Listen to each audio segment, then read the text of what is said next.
Hello.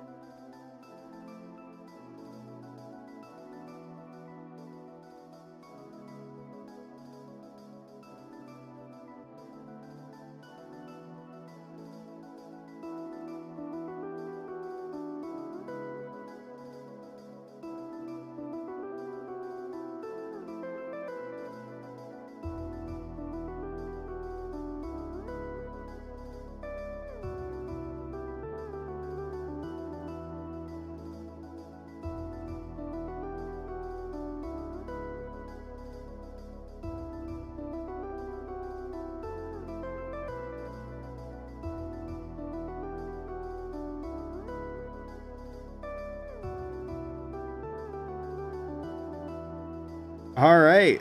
So I'm not. That was awesome. That was very funny. Anyway, we you don't need the whole spiel. I was just saying hello. We're gonna be starting with Fantastic Fungus playing Jirachi and Open Gunner playing Deora. So we're hopping into Merchant Port, and without further ado, let's just jump into it.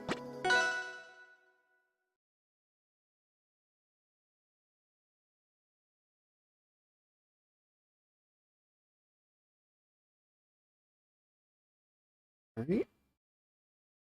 And we have the loading screen of doom as always. You never know until it loads if it's gonna crash or not. Very true. I hope it doesn't. I already had a couple of corrupted ones, so... Okay, we're good. That's not good. Okay, and here we are. Jirachi versus Deora. Jirachi is a very floaty and light air fighter. Yeah. And Deora is mostly focused on command grabs. Awesome. Okay, the game will figure itself out. Just give it a minute. Okay, there we go. All right. So yeah, exactly. This is very interesting because we have a much slower character in Deora who hits a lot harder versus Jirachi, who's just gonna go all over the place here. So far, both of them just trying to clutch it out here, just go back and forth. Neither one of them really wants to run away. This is what neutral looks like. Indeed. Very, very much so, actually. Like, this is the embodiment of neutral, that both players... Jirachi does this a lot, and I guess it is just kind of a Jirachi thing, but it's also just a good player thing, is that they will constantly try to weave in and out of each other's attack ranges. And you're seeing... neither of them really wants to commit.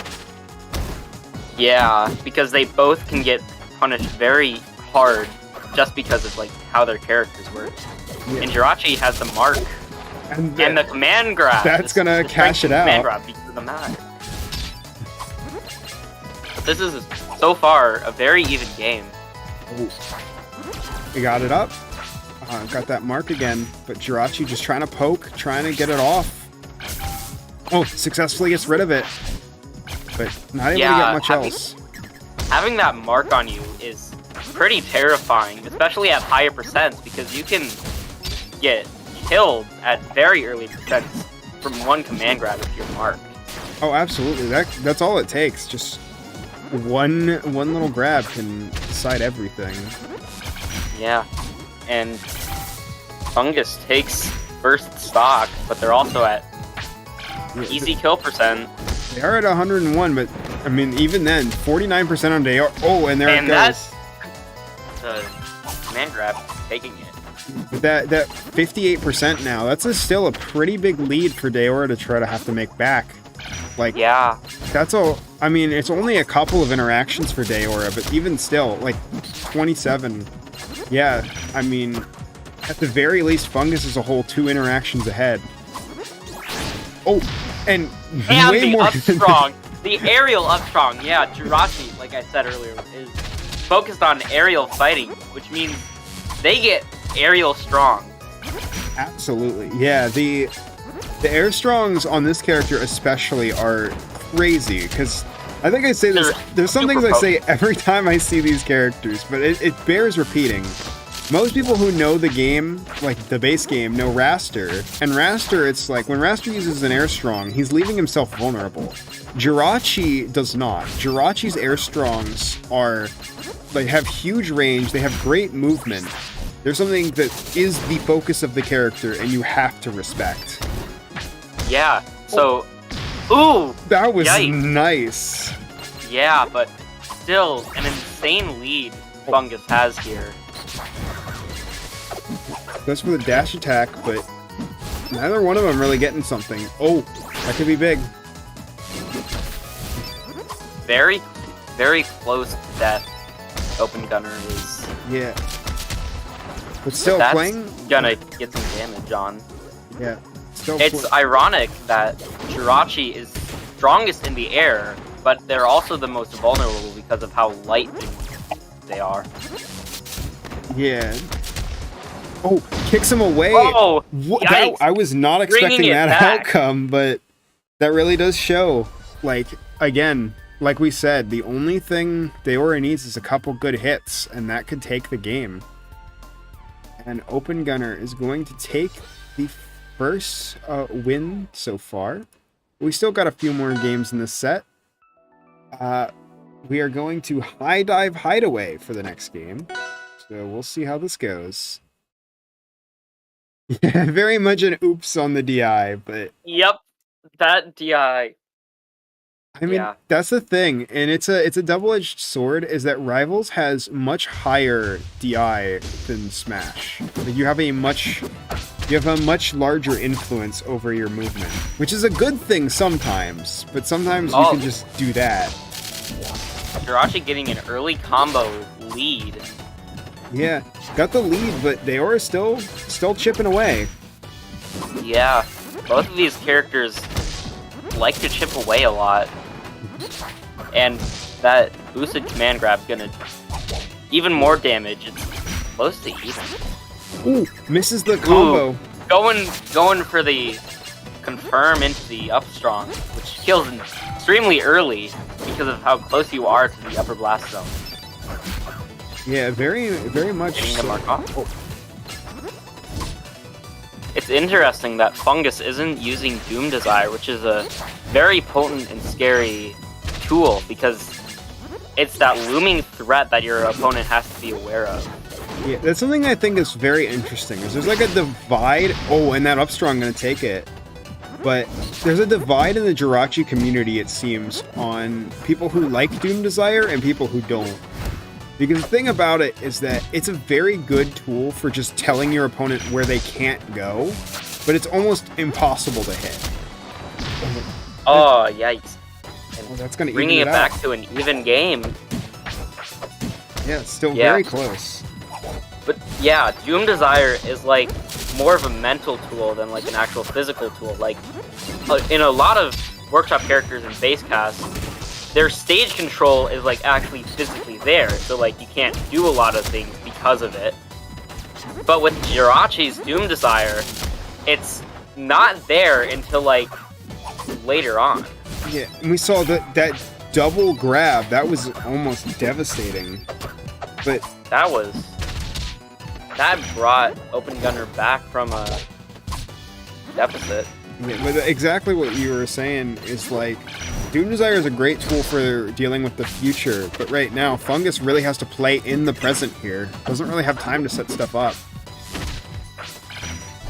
Yeah, just because of how much Deora is still right there in front of you, you don't have time to set up. Yeah, it's like giving... Oh, getting that S-Strong, taking it. Still not setting up the Doom Desire, but might have just wanted that positional advantage. Or again, might just not really... Like, might not just have really wanted it. It's something that I think is like... Again, it's something that... It depends on the player, how much they use it. Yeah, Fungus forgot. A lot of the Jirachi... Oh, it happens. I mean, Jirachi has a lot to focus on, because you have, like, all of your specials on Jirachi are very much useful in very specific situations. So you really have to learn all of them. Jirachi doesn't have, like, any special gimmick besides, like, the aerial strongs, I would say, but they're still an incredibly complex character just because of the tools that they've been given. Yeah, it's definitely like That's something I really liked, and I said that even when they were released about Jirachi, is that a lot of creators. Oh, and again, that was at 30. Yikes! Oh, that was mean. That DI was pretty bad. Yeah. Well, maybe we need to pay more attention to Deora here, because dang, Deora is going. Yeah. Crazy. Yeah. But I guess what I was trying to say about Jirachi before we move on to the next set is I think like most characters, their creators put all of the focus into their specials to make them the most wild specials possible. And that works. That makes some really interesting characters. Jirachi's specials are like Fox specials. They're nothing too crazy. What makes them interesting is that their normals are like insane. Yeah. Yeah, they're normals and strongs and stuff. That's where Jirachi really stands out from the crowd. Yep. We are going to be going for our next game to the ROA ring, aka Rock Wall. I never see this skin. I forgot this was a thing. I love this stage skin. Yeah, It's really cool just because like the aesthetic, I like it a lot more than Rock Wall. Yeah, I knew about CEO ring, but I always forget that there's a third one. It's the only stage with 3 stage skins. Yeah, which is a really interesting choice. I'm surprised they haven't done it. So yeah. Yeah, you do have to pay for CEO ring, you just don't have to pay for this one. Yeah, I'm pretty sure like CEO ring isn't even like on sale for a lot of the time. That's why I don't have it. Yeah, the thing with them, which I think is awesome, more games should do this, is that Rivals releases stages and cosmetics based on tournaments. And the reason that you can't buy them all the time is that all of the proceeds from those skins go to the tournaments. They're actively added to the pot, which I think is amazing. Yeah, it's a cool gimmick, but it's also kind of disappointing. Like if you get into it like late in the lifespan, or like you miss a single tournament and you can't get it. But still, it's a really cool feature. But like you were saying before, maybe we should focus more on Deora. Yeah, Deora is still going strong here. Oh, speaking of, that was great timing to bring that up. Yeah. But, you know, Deora is still up here, but I think that's the thing we're missing, is it's looking like Jirachi is winning up front because Jirachi does way more damage. But Deora doesn't need that damage. Deora just gets a grab and there's a good chance you're dying. Yeah. I believe all of Deora's specials are command grabs.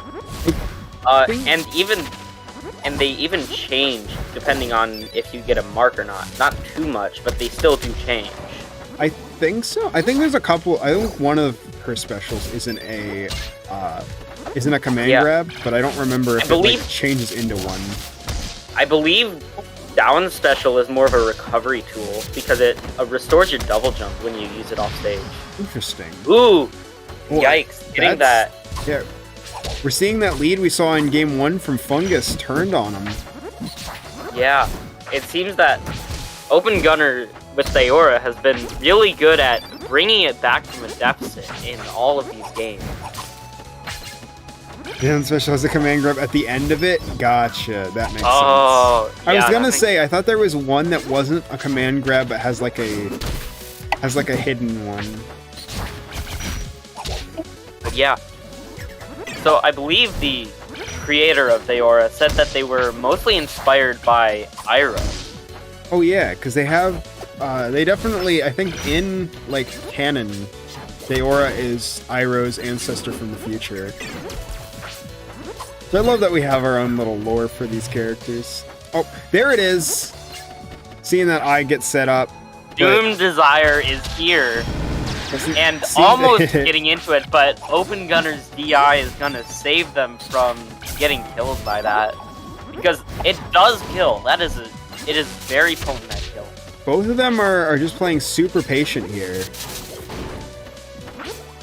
Like, even with that Doom Desire, it's not really playing as much here because of the fact that, like, neither player is really, like, capitalizing on it. Kinda trying to keep their distance, only looking for a safe way out here. And I mean, if I'm open gunner right now, I'm not going to. Oh, Oh, that's gonna do and it. those small rock wall blast zones gonna take it 3-0 to open gunner. Yeah, very good stuff overall.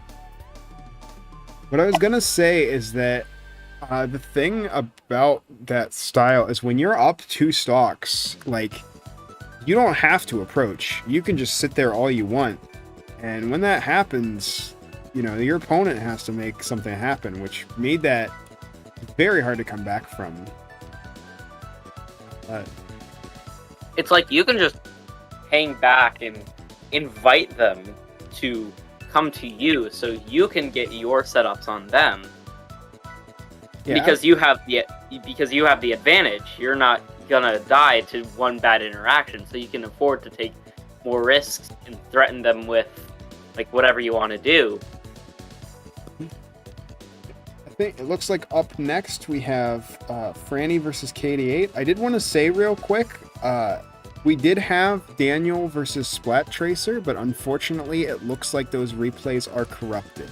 So I unfortunately cannot play that one. My apologies. But, that is unfortunate.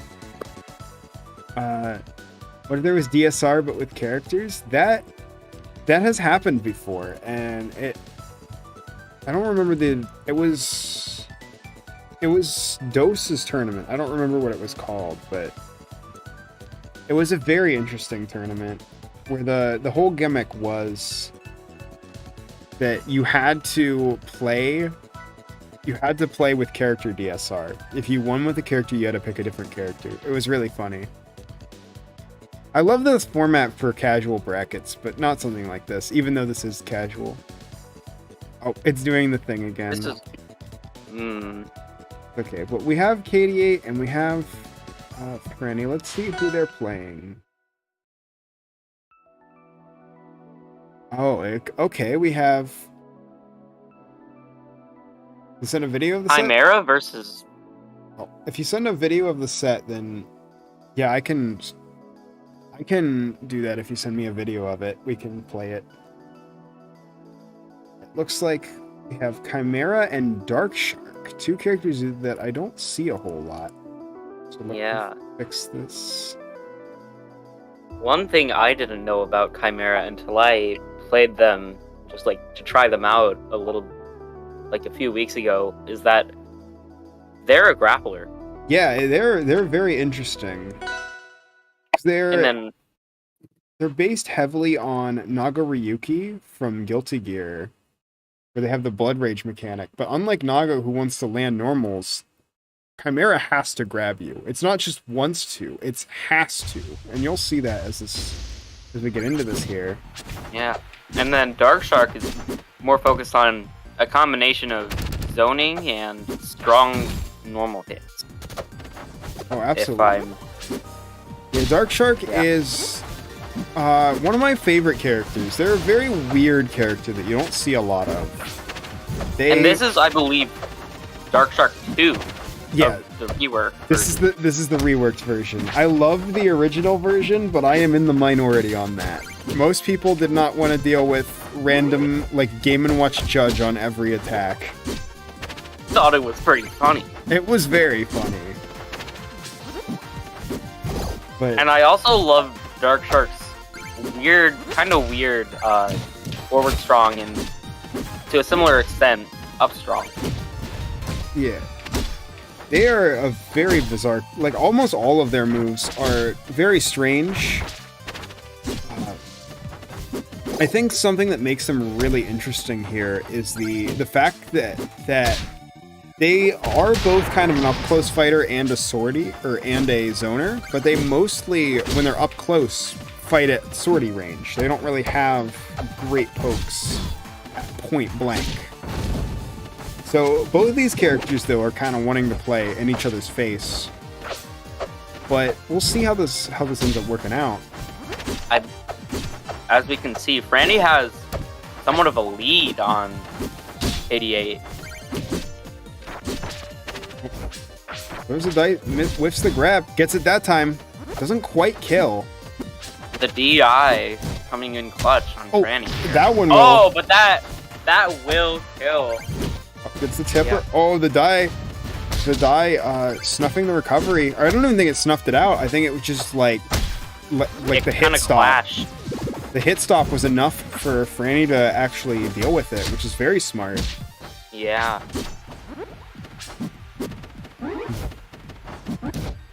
Oh, a bit of that. Being a little weird forward strong. Yeah, so the thing with forward strong is while you're charging it, you continue to move forward, which is very scary. Yeah. It's incredibly scary to just like have Dark Shark just zooming at you with an extremely strong attack ready to hit you. But it's also hard to time it well, especially like if you're from across stage and they can parry you. Yeah, they can parry, or they can just jump over you and hit you with whatever you want, because you are committing to it. Yes, it is an extremely committal move. That's the case with a lot of Dark Shark's kit. Is for a zoner, this character is super commitment heavy. Yeah, and like we said before, they're not even like solely zoning. They're also sort of a sortie, which can't explain where a lot of the commitment comes from. Oh, certainly. Like that's definitely the case with a lot of sorties, especially in Rivals, where you don't have shields. When you have a sword swing, like that move, very strong move, but you have a million years of hit stun. 88 still hanging in there, just barely. Oh, that forward strong almost takes him out. That DI, sort of. Trying to get a couple good hits in. Oh, but that up air is going to take it. And that up air. Yikes. We have Franny taking the first game here. Something random I really like about Rivals is the Galaxy screen, which it's very reminiscent of the Smash Red Lightning screen that happens if you're about to kill your opponent on last stock. But the thing about Rivals is that unless you tech or hit a wall, you're going to die, which you can't say about the Smash screen, and it also happens on every stock, which I like that a lot more. Yeah, it signifies you're gonna die. Yeah, it's very much that's something I also really like. As we head into Neo Fire Capital, we can talk about that a little bit, which is that all of the hit effects, like the special ones, are actually gameplay. There's obviously the Galaxy, but if you see those big hit sparks around the character, that means that there is some DI in which they would die.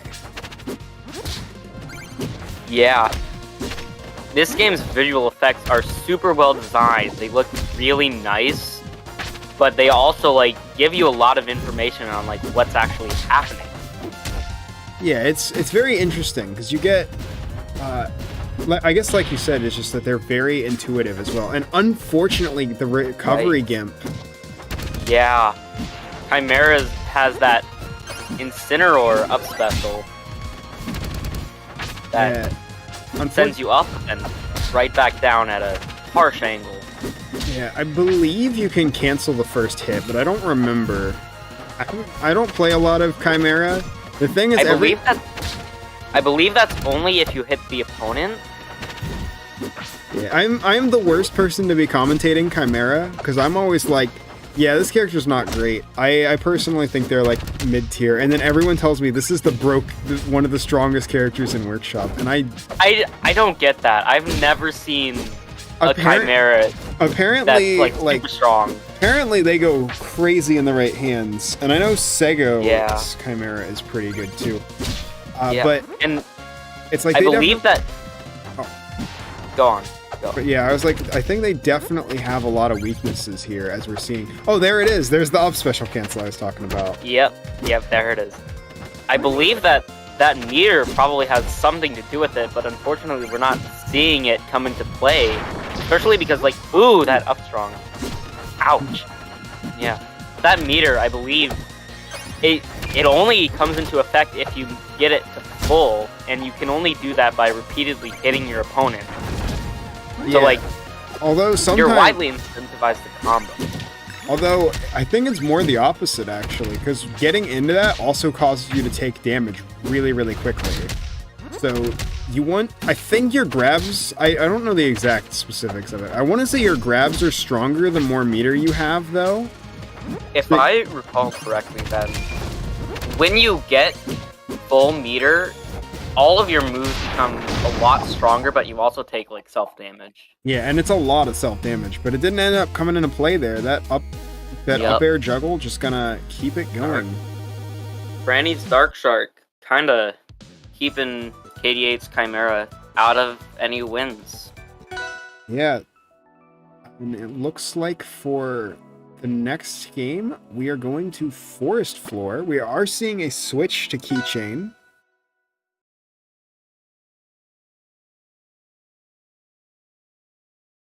So I think that'll help a lot in this matchup. Having a lot of... Because you definitely win the speed, which you didn't have before, which is going to help quite a bit against a character like Dark Shark. Parries the die. What's that up air? But yeah, catching is a... or however you pronounce it. I can never remember. I don't know, people just told me to say keychain, so that's what I say. That's fair enough. But yeah, very fast character with a lot of fast hitboxes that kind of come out against Dark Shark, who's a kind of slow character. Yeah, I mean, Dark Shark definitely has ways of moving pretty quickly. Like we're seeing Franny keep up, but you know. Oh, we definitely are. Franny is clearly very good at keeping up with fast characters. Yeah. I definitely think that Keychain was the right pick, but oh, that's that forward air going to take the kill. Unfortunate. And seeing that PQS up special, which a lot of characters have. A lot more than I would expect, at least. Yeah. Something else that's really interesting about Dark Shark, too, that we're seeing is that Dark Shark's projectiles are on a cycle, but they change. You can throw them in all sorts of different ways, but oh, and that up strong going to take it. We'll see. Ouch. Like right now, Dark Shark has the clover, and now they have the heart. A lot of their moves use up the current suit you have, and each one has a different behavior. So like the heart, I believe the neutral special bomb heals your opponent. It heals whoever it hits. Forward special attracts your opponent, but like diamond forward special is more of like a shotgun spread, and the bomb thing sprays out a bunch of weak projectiles in a bunch of different directions. Getting that up air kill. Oh, throws out the explosive and uses it almost immediately. Oh, it's very close right now. It is very, very close. A lot closer than the previous matches. But yikes, getting the juggle. Ouch. They did get the DI in, but I believe that only made it worse for them.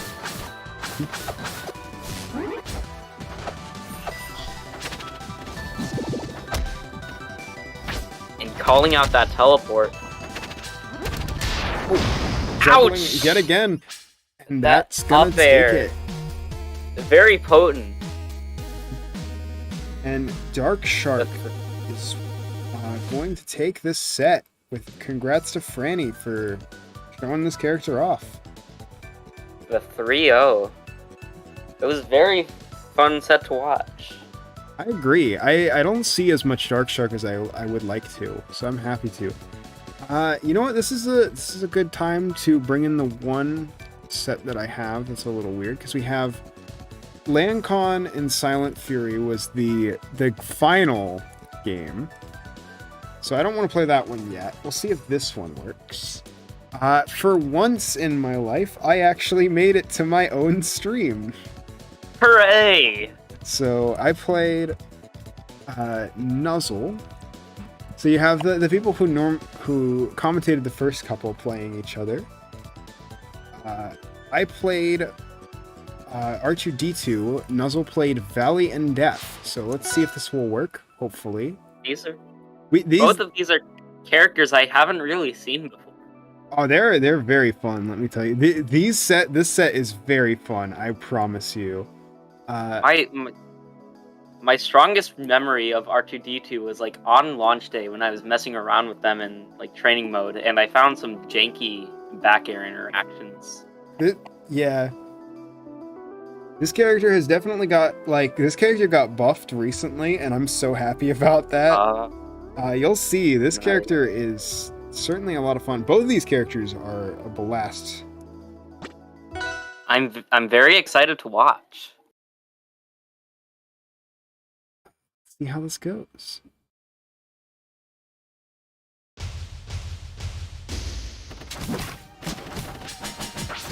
So, out the gate, the big thing with R2-D2, because I can explain this character because I play them a little bit. Well, I just showed it there. Is that they place this oil on the ground, and while the oil's on the ground, any move that uses fire will ignite the oil, causing it to turn into a flame pillar. And if the opponent has oil on them, which you can do by hitting them with a move that has oil, they'll spread oil everywhere they walk, and they'll also explode when you hit them with a fire move. But I only know of forward strong using the fire to ignite the oil. Yeah, so there's you just saw another one. Unfortunately, the unfortunate SB from Nuzzle. That is. But yeah, very unfortunate. One thing that got changed in the last patch that I absolutely love is that they added. So before it used to just be forward strong and up special, but they added forward special. You can actually jump cancel off the oil, and if you do that, it ignites it, and it is really fun. That sounds super fun, and I'm really excited to watch this character because I used to be really into Star Wars, and ironically, one of my favorite characters was R2-D2. Not like one of the Jedi or anything, but I just really liked R2-D2. Yeah, I have actually never seen any of the Star Wars movies. I just think R2-D2 is funny. He is very funny. I have gone on record saying that the only Star Wars episode that you absolutely need to watch is episode 3. And that down strong from Valley there. I guess I haven't talked about Valley either. I should probably talk a little bit about Valley. So Valley's thing is that her strongs are all very strange. I think down strong is pretty normal, but the other ones are very weird in that they throw these like gas projectiles. And those gas projectiles do poison damage to anyone inside of them, but also allow Valley to jump cancel any of her specials in it. And also, she gets these super strong projectiles inside of it, which can do lots of damage. So she's a very fast character, very aggressive, super fun. I know a lot of people want her legal, because this was a gentleman. A lot of people want this character legal next month. So I hope we do, because we're seeing a lot of this character, and it's really awesome. I do hope that the vote does introduce many characters, but these two characters are both included in who I hope, just from what I know. Yeah. So when the cloud is dark, it seems like you can you can't destroy them, but when they become like lighter, I forgot about that. The parry interactions and rivals and workshop interactions are very interesting. Yeah, indeed they are. But yeah, exactly. When the cloud is like placed down, there's a little bit of a grace period where it can't be destroyed, so that Valet can do stuff like you're seeing here, where she throws down the cloud and then immediately jumps off of it for recovery. Yeah. So yeah, these clouds seem like a little bit of a combination between Forsburn's smoke and I would say Piranha Plant's forward special in Smash Ultimate. Pretty much. I would say that's fair. And there you see the explosion taking the game. Explosion. Close match. almost brought it back. I love the Cantina March remix that Tailwinds Yeah. did for R2. Yeah, this very close. We're hopping into Tower of Heaven now. Same characters.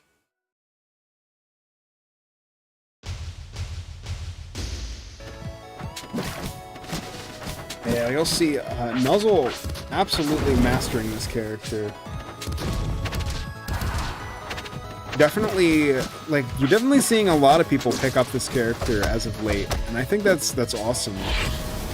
Yeah, I've seen a lot more of Valiant Death recently than I think I've ever seen before now. Yeah, it was really funny. I'm good friend. I guess I would say we're good friends. I'm good friends with Spider, the person who made this character, and also Chimera, who you saw earlier. We went to a workshop tournament in person a while back, and we just decided to install Valley on the, like, actually on the setup and play Valley. It was very funny. That's funny. And one thing I didn't realize about Valley is that they came out in, I believe, a few months ago. Yeah, they're a relatively new character. Yeah, I thought they were a lot older. Yeah, they're... Spider actually has another plant character that was released a while back, which was Drosera, who... Oh, yeah. You know, has... I guess they don't really have too many similarities gameplay-wise, but... Still. Why do I remember every character being so much older? It really feels like it's been a lot longer than it has. Sometimes it feels a lot longer, and sometimes it feels a lot shorter, because this game is only 3 years old. Well, yeah, it's technically only 3 years old. I keep forgetting that. Yeah, I mean... But I believe it also had an earlier access release all the way back in 2015. Well, I mean... I guess Rivals is older, but Workshop as a whole is only a couple years old. Yeah. Yeah, Rivals has been going on for a long time. Yeah, Rivals has been... I believe Workshop was, like, the best thing to happen to, like, Rivals. Well, that's kind of a weird... I mean, like, it got a lot more people into it than, like, anything else. Yeah. And you're seeing... Yeah, I love how much... Like, just the fact that we have this ability to make these characters like this. Oh, and the stomp. Very close match, I'm seeing.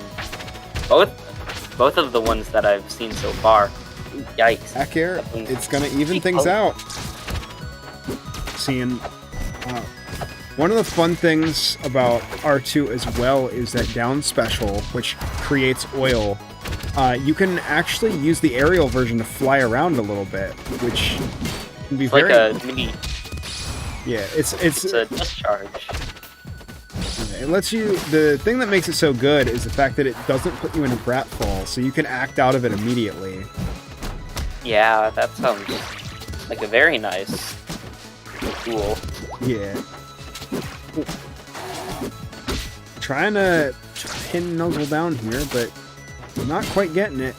Although that up air, oh, and the up strong. Ooh, and the up strong taking game 2. Currently 2-0 in your favor. Yeah. We'll see how things go. See if it keeps going that way, or if not. We are headed to Endless Abyss now.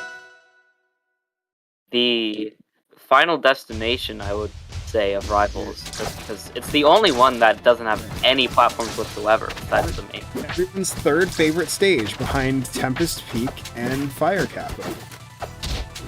Ironically, I love Tempest Peak and Fire Capital, but I absolutely despise this stage. Yeah, okay, I actually hate Tempest Peak and Fire Capital. Like, those are, like, almost always stages that I just... Yeah, I think they're just such a weird picks. We'll see if we see them later. But yeah, this stage, again, no platforms. I thought this was going to be a really good stage for me, actually, because of the fact that I can just cover the stage in oil. But something I very quickly realized about this stage is that because my best way of applying oil sends me up, it's a lot harder to apply it on a stage like this. That's true. But both the neutral special, which fires... Ooh, yikes. Both the projectile and the grounded down special, it seems they're pretty slow. Yeah, they did get sped up a little bit recently, but they're still not super reliable. Especially against a character like Valley, who's really hard to pin down. Yeah, it seems like Valley, their biggest attribute is how quickly they can just like mix it up with where they are and everything. Yeah.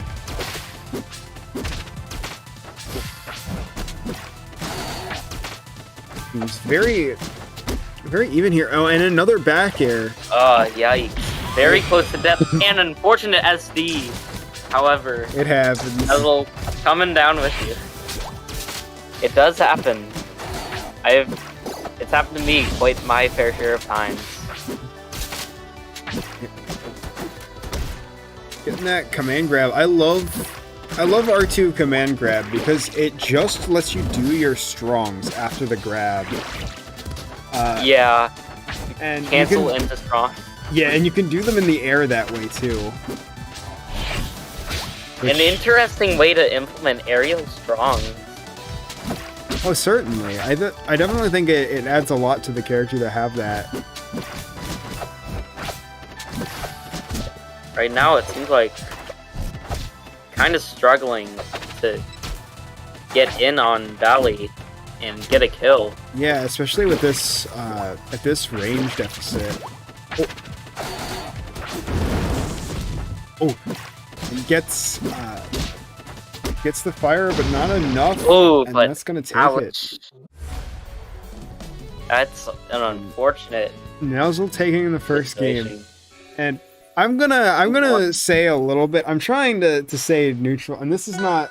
I guess this is still a neutral comment, but this is where the stats started to get a little weird as we go to Rockwall, and you'll very quickly see what I mean. If it wasn't weird enough in game 1. I'm ready for it to get really weird. So, went to Rockwall here because I love having those lack of blast in. And yeah, this makes complete and total sense. Yeah, I know exactly what's happening. We discovered.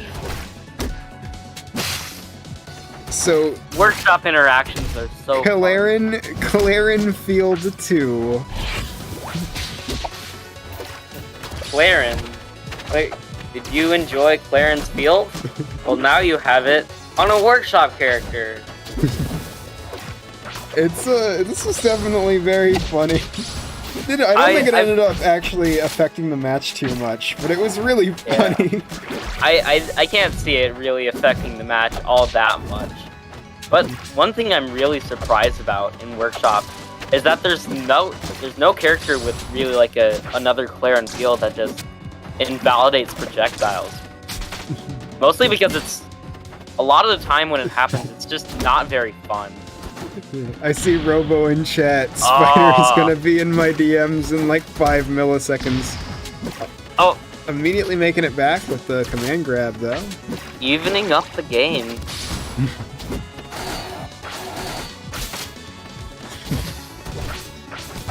Yeah. Seeing very much both of us not really getting a good poke here. Send you this replay? I can send you the replays. Right now, it just looks like you're just trying to neutral it up. Yep. I actually do have replays for this game, so I mean obviously I'm showing it, but I can send those to you after the game, so if you wanna see what's going on. I think it's very funny though. It's Honestly, incredibly funny. And also, like, if for some reason the replays don't work, then they're here. it's okay. And that explosion. Valley needs it. Ouch. Yeah, you see that explosion off the top? Oh, but that forward strong gonna even it out. Yikes.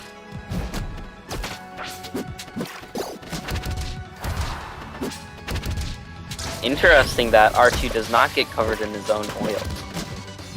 Yeah, I mean, I guess it makes sense because it's a case of like, what would other characters do with it? But it would be funny. Oh, and there's there's another Field thing. 2 coming back in.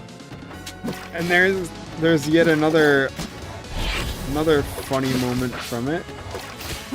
Yeah, but I feel like the only place where R2's oil being placed back on himself would only be really useful in like an R2 Ditto. Yeah, it would be really funny if it like... Actually, I do think it would... Like, if it placed on R2, it would only be strictly beneficial to R2, depending on how the oil works. I don't know how it works in Dittos. Or maybe it would be that R2 self-destructs when they try to use a fire move. That would be pretty annoying, but also like... Oh!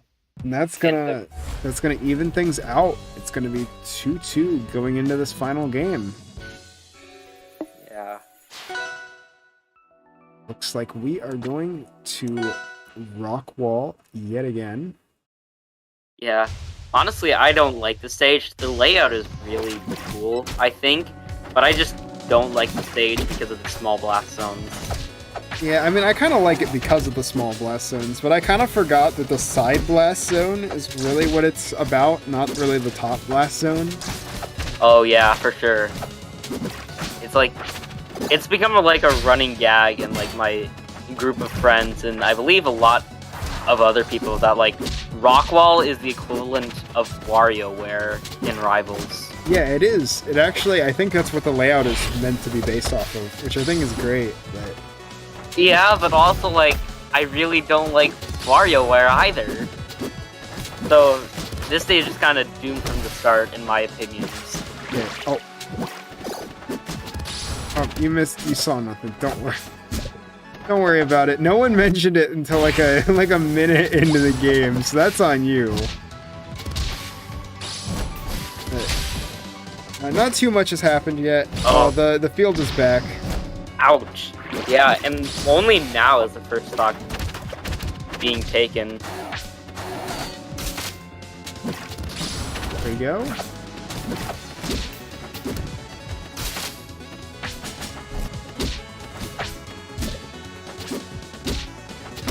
Nuzzle getting some really crazy Valley combos here. Yeah, Valley seems like they've got a lot of potential that I personally just haven't seen being used a lot of the time. That Upstrong taking her stock, but fortunately at a pretty high percent, which does not bode well. Oh, certainly.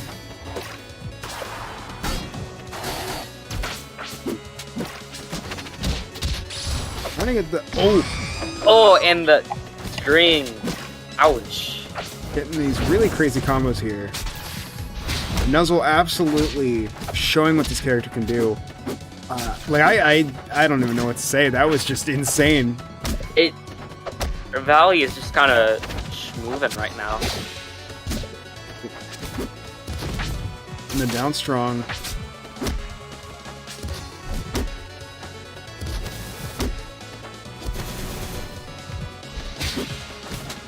Just doing really well, keeping me out. Ooh. Whiffs the... Oh, missed the up strong. Falls out of BB-8. I keep forgetting that BB-8 is there. The spider is approaching.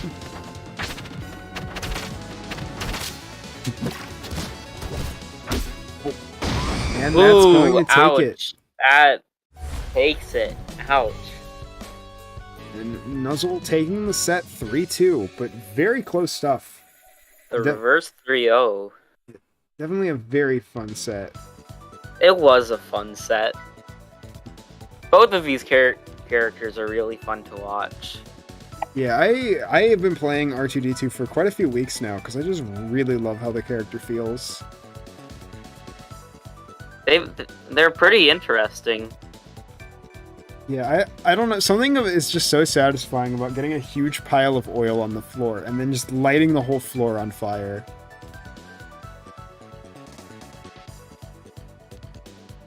Yeah. And it's interesting that that was the gimmick that they decided to go for R2.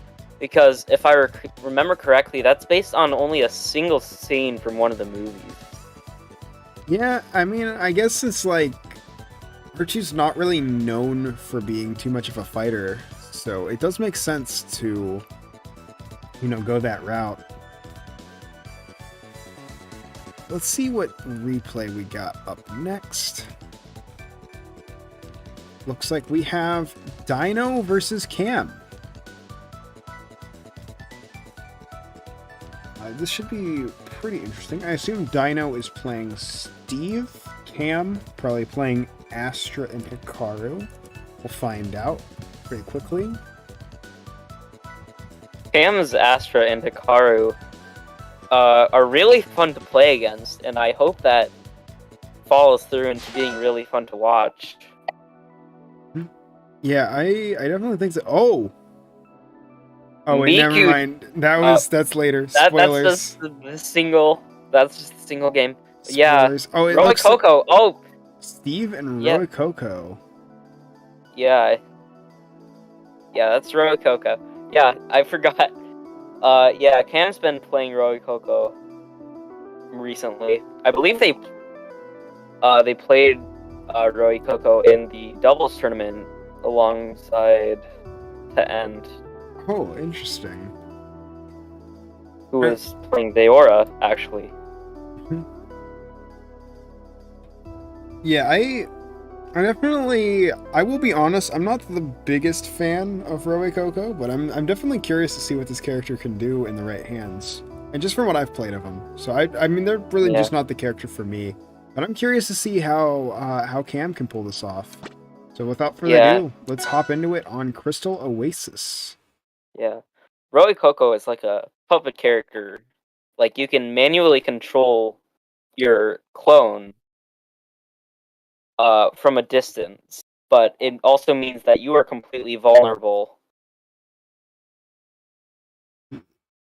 Oh yeah, the doubles tournament got canceled, I think, unfortunately. Next Sunday, though, if anybody wants to play doubles. Yeah, that'll be fun. And so we're here on Crystal Oasis. Alright, so Steve versus Roy Coco. So if you can't tell, Roy Coco's gimmick is that, well, if the game wants to cooperate, there we go.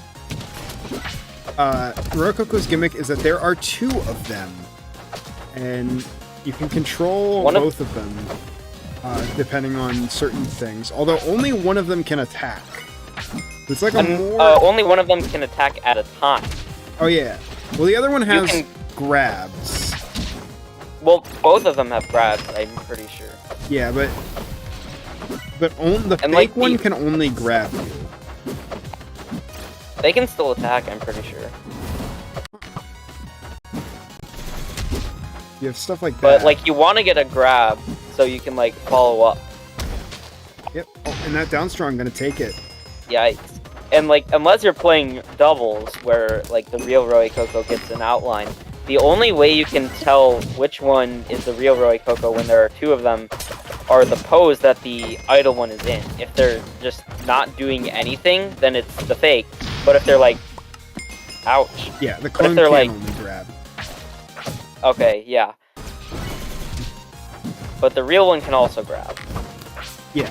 But yeah, if the idle one is just standing there doing nothing, then it's the clone. But if the idle one is like making hand gestures and stuff, then it's the real one puppeting the clone.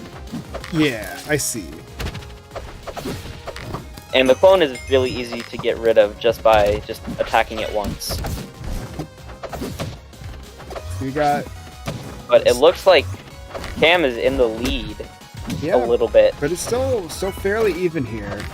Yep, it is still definitely even. By no means a deficit. Getting that dash attack. Clearly, bring it back. Oh, the clone going off the cliff. Yep. So there's no... The only real punishment to losing your clone is that you have to wait for a little bit of time before you can use them again. Which, I believe, Camus said before that without your clone, then your recovery is absolutely terrible. Oh, the double grab. Yep. We love grapplers. Yeah. I love the fact that this character was made before the patch that can like make your name lets you like see name data on players. So yeah, they don't use your name; really they just funny. get rid of your name on the HUD. Yeah, it's really funny that this character's entire gimmick was like based on the one where you can read name data, but it doesn't even read name data. It's just Yeah. it replaces it. Yeah, which makes it very hard to tell who's who. Yep. Steve just trying to stick to the air here, but Steve is pretty strong in the air because like they can place down a block and instantly get access to all of their grounded moves. yeah, those blocks can be a huge pain. But Dino getting that Totem of Undying. That Totem of Undying is really scary to just have there. Killing the clone and getting that up strong. Oh, yikes. Going to not quite even things out, but I mean... Not quite even because... And that we see that Totem of Undying bringing them back from a single hit, but they're still at that damage that they were before. And bringing out the water bucket... Steve is a pretty unconventional character that I don't really see too much of. Yeah, Dino really is one of the only Steve players, but he plays him really well. And Rococo going to take the first game here. Cam doing really well so far. Yeah, Cam is incredibly good with this character from what I've played against them. And it looks like we are going to see Nova now from Cam, seeing a switch. Because I think Rococo was a gentleman, and Dino was like, I'm sorry, I don't know what this character is doing. Which, you're allowed to do that. Completely understandable. If I saw that character for the first time, I'd be like, brain hurty. Yeah. But interestingly, Nova's a little bit of another clone character, but not quite in the same way or even like to the same degree. They can place down little like holographic clones of themselves that they can manipulate. But if you hit one of them, then Nova is instantly teleported into your attack. So you can start combos off of hitting that clone. And they're also authority, so you know. Yeah, it's very interesting because they have to detonate those little teleports, or else they leave themselves open. Yeah. It's honestly one of my favorite workshop gimmicks. Yeah, and the thing about them is that using them doesn't directly alter your moves, but it indirectly does, because like if you, for example, if you hit your opponent with side special, the Bell Galaxy off the top. That's pretty funny. But yeah, if like for example, if you hit your opponent with your forward special as Nova, and then you also hit your clone, then they're going to most of the time actually get hit backwards by the clone coming in and getting detonated by that hit. So it's a pretty interesting interaction with your clone and yourself. Yeah, there's a lot of really neat stuff with the clones or the time rifts. But overall, I think Nova's still a pretty straightforward character to see, but Ooh, yikes. Steve experienced time dilation. Also, yes, I did get your sets, Daniel, so I'll have that one. I can play them after this one. Actually, I'll wait till second to last, because I have to set stuff up for him. Mario Frat. Yeah, and interestingly, Nova can cancel most of their moves, I believe, into neutral or down special. I can't remember which one. It's neutral special. That's the clone. Okay, it is. And then down special, I believe, is detonating them. Yes. I know. Yeah, that's something that Nova, especially in earlier patches, it's not really as practical anymore. But it was something that Nova was really infamous and known for. Was really crazy cancel combos where you would do something like dash attack and then cancel it into the clone and then just keep looping that. It was very hard for a lot of characters to deal with. That sounds terrifying. And hitting that clone, yikes. Yeah.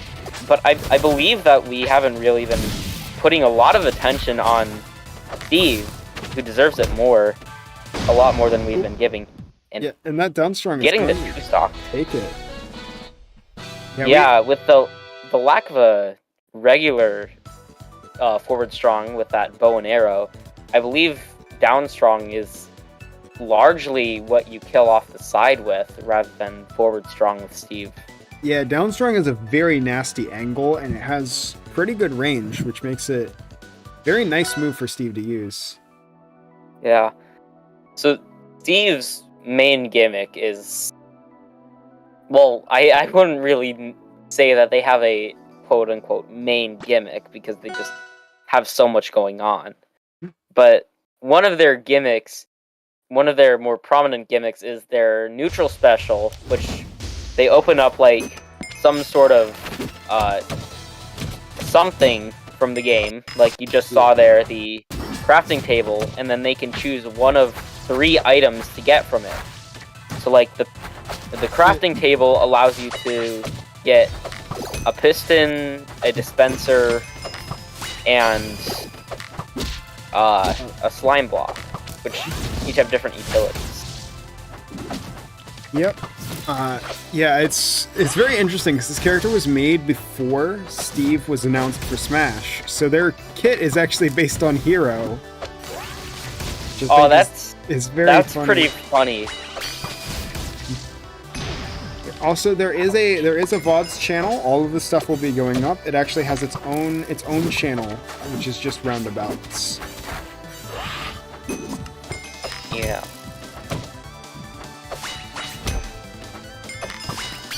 And then strong. Steve at a bit of a deficit here, but still fairly even. Yeah, him, I believe, main is Astra, and Astra's gimmick is the cards, which they can rotate between and then use them. With like they alters their specials, I believe, and then you can detonate the traps to. You can detonate the traps to do certain things. And the Ender Pearl, I love the Ender Pearl. Yeah, Ender Pearl is so cool. Steve has some of the coolest items. Just the stuff you can do with them is so cool. I love Elytra. That's probably my favorite item, but I don't think Dino likes Elytra all that much because I don't like Elytra that much. But my favorite item that Steve has by far is Ender Pearl. It's definitely really interesting to watch Ender Pearl in action because you just get those teleport combos. You just kind of you're there 1 second and then you're not the next. I think Steve's items are really cool because they really introduce a lot of super interesting mechanics to the game. That would be like a little bit much if they were too consistent, but the fact that you have them only at certain times makes them really cool. And then up air going to sort of like how you said, they're based kind of on Hero, where like Hero has insanely strong spells, but you only get 4 random ones, and like Steve has some insanely strong items, but you only get to choose from 3 of them at a time. Yeah, certainly. And it's like, I think a lot of them, like you said, the Ender Pearl just being a projectile that lets you immediately teleport. Oh, you see the shield jumping. The shield tech. Like every single one of Steve's items completely provides a new style of play, and just learning how to use all of them is super interesting. Yeah, like the piston can use to be a long-range grab, but it can also be used to like get back onto stage or back close to the wall, because if you hit it onto a wall, then it will actually bring you to it. Oh, trying to land the thorns. Still. Astra doing their thing. Yeah, something else I was gonna say with Steve, although it does look like we're gonna see something crazy happen soon, is something I actually love is that Steve's items actually aren't random. They have a no, they're not. They have a they feel random. They have the same cycles. So if you take the same items every time, you'll be offered them in the same order. And Cam taking another game here. Yeah. That Astra, very potent, very fluid, I would describe it as. Yeah, very much so. Looks like we are going into game 4, and this is going to be on Spirit Tree. Miku versus and we're Miku. Seeing the Miku Ditto. I believe you and I at one point. I think we final did. round Miku Ditto'd. I think we did. I love Miku. Miku is super fun. They are based a lot on Lucina. Yeah. I think specifically PM Lucina. Yeah. I believe all of their moves are taken, all of their normals, I should say, are taken from Lucina. Their specials are the ones that are different. Like, neutral special is Pyra's Blazing End from Ultimate. And then, of course, the down special places down the clone, which actually I believe the dev was talking about replacing that with something else. Yeah, I think they were thinking about replacing it with like a command grab. Like a Lucina up throw kind of thing, I believe they described it as. Yeah, and I do kind of get that. Like, I think the clone is neat, but I also understand that it can be kind of situational. Yeah, honestly, I think that a different down special would be a lot more interesting than the clone. Because yeah. Well, like, I mean, the clone is interesting on paper, but I don't. We're seeing Cam use it the way that it can be really fun, where you just drop it down and you can just blend people with it. Yeah, but it's also very situational, and like you don't even have to use it, I believe, to just be good, because like as we can see, Dino isn't really using it at all, and still it's a very even match. Yeah, certainly. That neutral special though, not as good at killing as Blazing End, or even being as annoying, just because of how it doesn't send forward into itself. Yeah, you have to be pretty precise with it, but sometimes you get really nice hits like that. Yeah, it is pretty strong, the final hit. Getting that clone set up, but not enough here. And the forward air gonna take it. Still very close. Oh, there goes the blender. Yeah. This is where clone shines. Yeah, there it is. Clone is incredibly powerful if you get the situation set up. But as we're seeing, both these players just going really strong. And that's gonna take it. Ouch. Cam taking it 3-1. And Miku. Yeah, there you go. Miku win. You'd love to see Miku. Here's something. Every character has the best matchup against themselves, because, like, for instance, in a Miku v Miku Ditto, Miku's always going to win. True.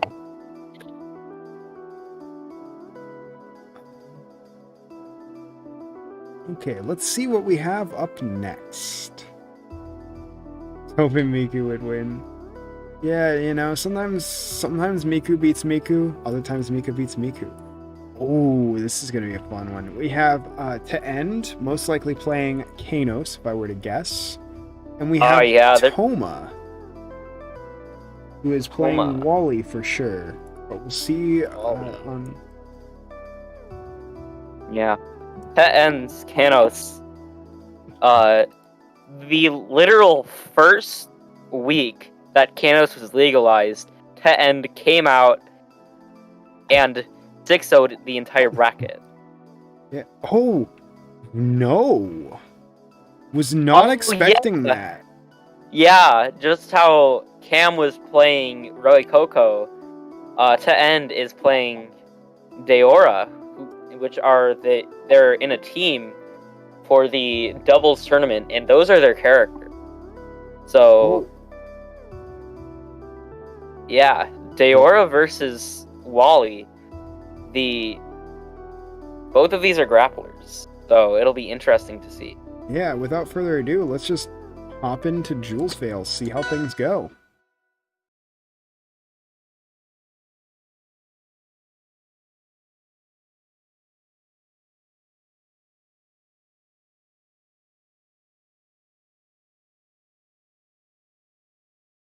And we're on the loading screen of Doom. Let's hope it doesn't crash the game, because that would be very sad. Alright, there we go. Here we are. And there we go. Wally setting up that projectile with down strong. Very interesting down strong. Oh, yikes. And then that dive kicks in. Yep. Oh, parries it. Ooh, parry. Gets the grab. Is that gonna kill? Gets the grab. Oh, no. I don't know why I thought that was gonna kill. Oh, and unfortunate. Unfortunate SD. Burning that wall jump. That's unfortunate. You hate to see it. Ooh, getting the tip or the sweet spot forward air, but armoring through it. Yep, Wally taking a lot of damage here. This is still pretty close, all things considered. Wally survives that, just barely. Yeah. And trying to get a good hit, but... I believe there's been a recent Wally patch. I'm not... Yeah, I actually am not sure on the specifics of the Wally patch, but... We're seeing To End using the down special to recover. And getting lots of good hits in here. Oh no! Lots of them. Ooh, yikes. Toma, if you're not ready for that. Not going for the Mega Fist off stage. Oh, that's gonna take it. Ooh, ouch. 200 though. Which, yeah, gonna be rough. Yeah. Up a stock, a full stock. That's not a good position to be in for To End.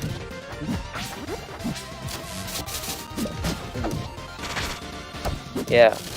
Both of these characters have a special status effect mark that they can put on their opponents to get better grab games, but in a different way. Yeah, because it's like, Deora's are just better grabs, and then Wally is just, you get Tiger. Easier grabs. Yeah. Oh no, another one. Oh, ouch. An unfortunate miss in the recovery. Toma taking the first game. Yep. But I mean, if To End can get those SDs in check, this could get very even. We are heading to Ethereal Gates for the next game, and it looks like this is going to be a bit of a long one. So, very curious to see what happens. Well, it's two grapplers fighting each other. This is true, so. But I mean, you would think that it's just going to be who grabs the best up close. Like, grappler versus grappler tends to be a very, like, short match, just because of how aggressive these characters are. Yeah, but the thing is, there's been an image and a meme, I believe, floating around the Round-A-Bouts Discord, where Deora's, I believe, forward special has reverse negative disjoint. Oh yeah. Ooh. Oh, the stomp. That's unfortunate place to be in. Only at 15%. Getting these combos. Bringing out this matchup, trying to show they're more than just a side player. Yeah. Oh, but does have the magnets up. Trying to get a hit, but not wanting to risk getting magnetized. Yeah, it's very scary to have that there, just because, and like, gets it off. If you try to approach. Unfortunately, Toma just needs a hit to bring it back on, and there it is. Oh, yep, there it is. It's the grab. Well, grab cancel. Yeah, I believe. Get him off the stage. I believe Deora can cancel their command grabs. Yeah, I mean, we just saw it there, and that's very interesting. Ooh, nice. I believe the Deora's dev has told me and other people, because they weren't just specifically talking to me because I don't play this character, but they said that Deora doesn't have any true combos. They just have DI reads. Yeah, and that's very true of grapplers in general, is that they're very good at mixing you up close. Also, can we just talk about like that insane grab range using the momentum from the recovery? Yeah. This is not a good place for Toma right now. Especially with that parry. Yeah. Oh, and the knee! Oh, and the knee! That was literally so awesome. That was literally Falcon up special into Falcon knee. Grab into the grab. Into the grab. Double grab into the other hit. Getting another grab. All of the grabs. All of the grabs. This is grappler versus grappler. What else would you expect?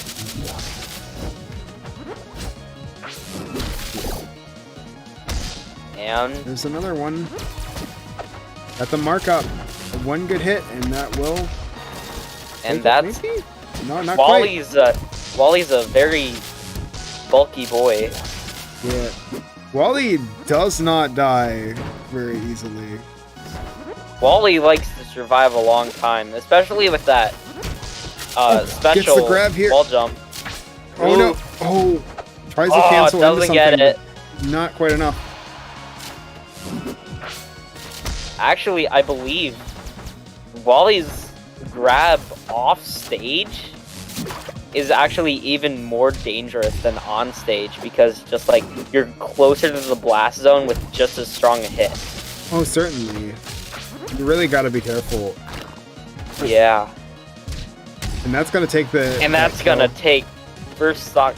But it's still like it's still very much looking in to N's favor, but. Yeah. Anything can happen just here. One good hit is probably going to take it. They're at 200%. Very scary situation for Toma to be in. Yeah. Ooh, getting that grab. One thing I really like when I'm playing against Wally is when they try to... Oh no, another one! Oh, another one! Oh, evening it up a little. And that is gonna take it. Now we're getting crazy. Yeah. Taking game 2, 1-1. Yeah, very good stuff. One thing I like when playing against Wally is when they like try to magnet grab me, but then that momentum I get opens it up for me to like attack them even harder, just because like I'm flying at them at the speed of sound.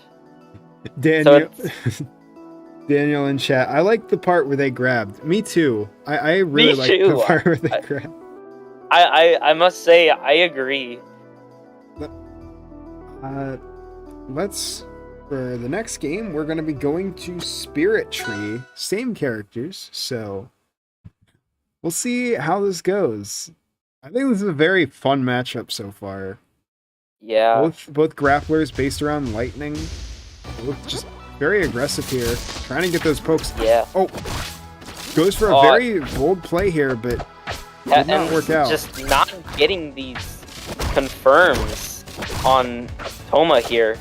Toma's just getting those techs off of the cancels. Oh, it's another grab. Into the knee. Oh, into the knee. Yeah. Ouch. It is magnetism, not lightning, but it's still like, it's still electricity. Electromagnetism.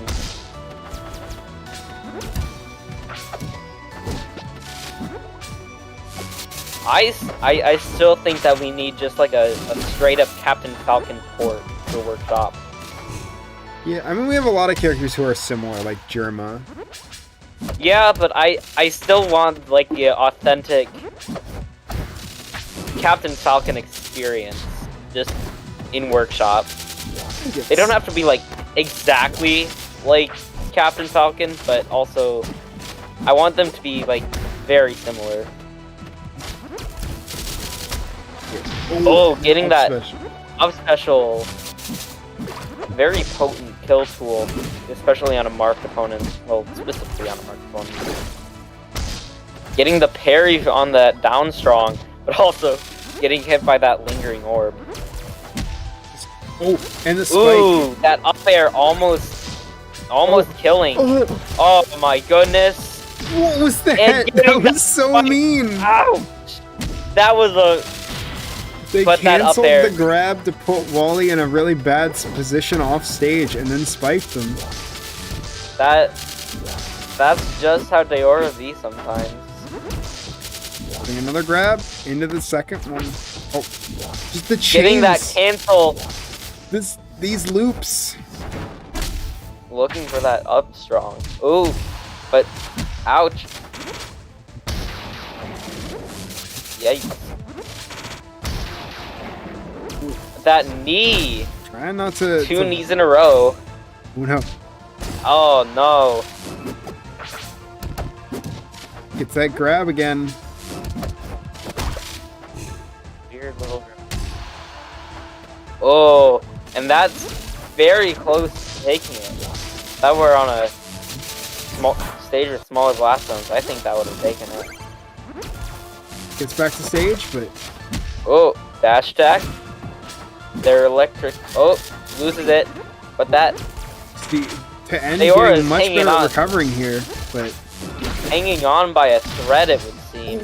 Ouch. That down Gets strong. him out of here. Oh, gets a grab into the knee. Oh, and that's going to take knee. game... Oh game my 3. Goodness. Game 3. 2-1 in Tetten's favor. Yeah, to end now up 2-1 as we go into our next game. We're going to Frozen Fortress. I just want to keep going. Like... This is so exciting.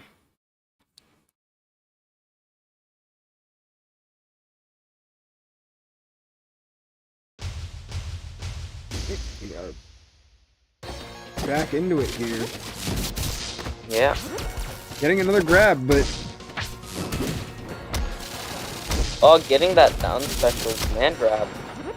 Into the up special command grab. Into the side special command grab. All these command grabs. Ooh. Getting a grab.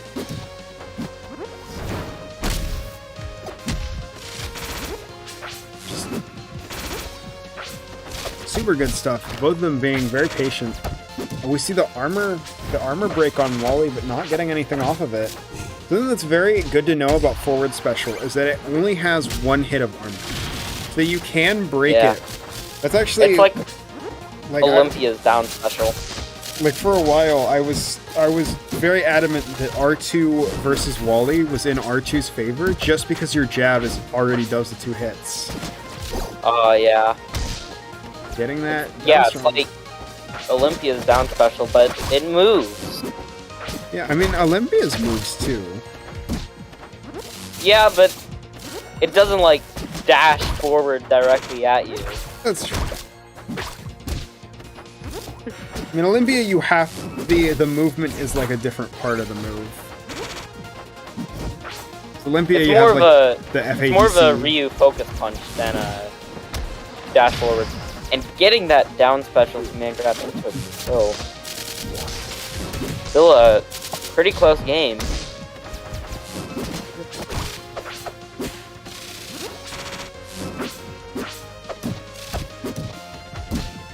Hitting those juggles. Oh. Whiffs the Trishula. It does get the grab off the stage. Oh, close, but and managed to tech it.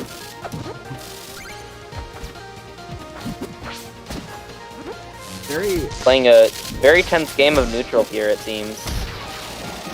Oh, getting that knee into the up. Probably saving him though, but.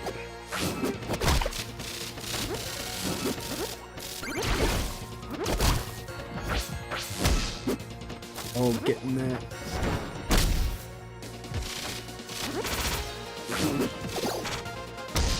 And the down strong, putting that mark on him. Just one good. Oh, gets the mark off. It's gonna be very much based on these characters' marks here.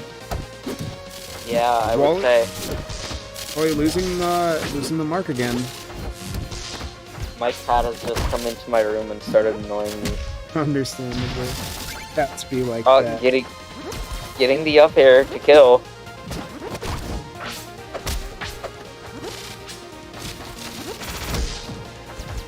Doing that forward, or I guess that down air. Oh, and the down B going to even things out again. Playing super patient here. The grab.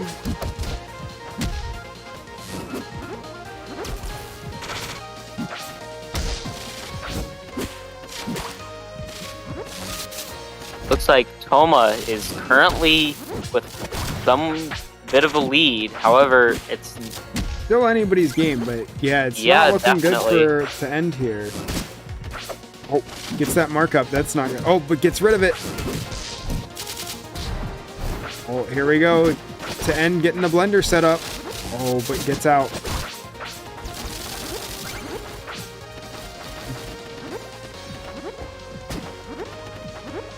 Oh, very patient stuff.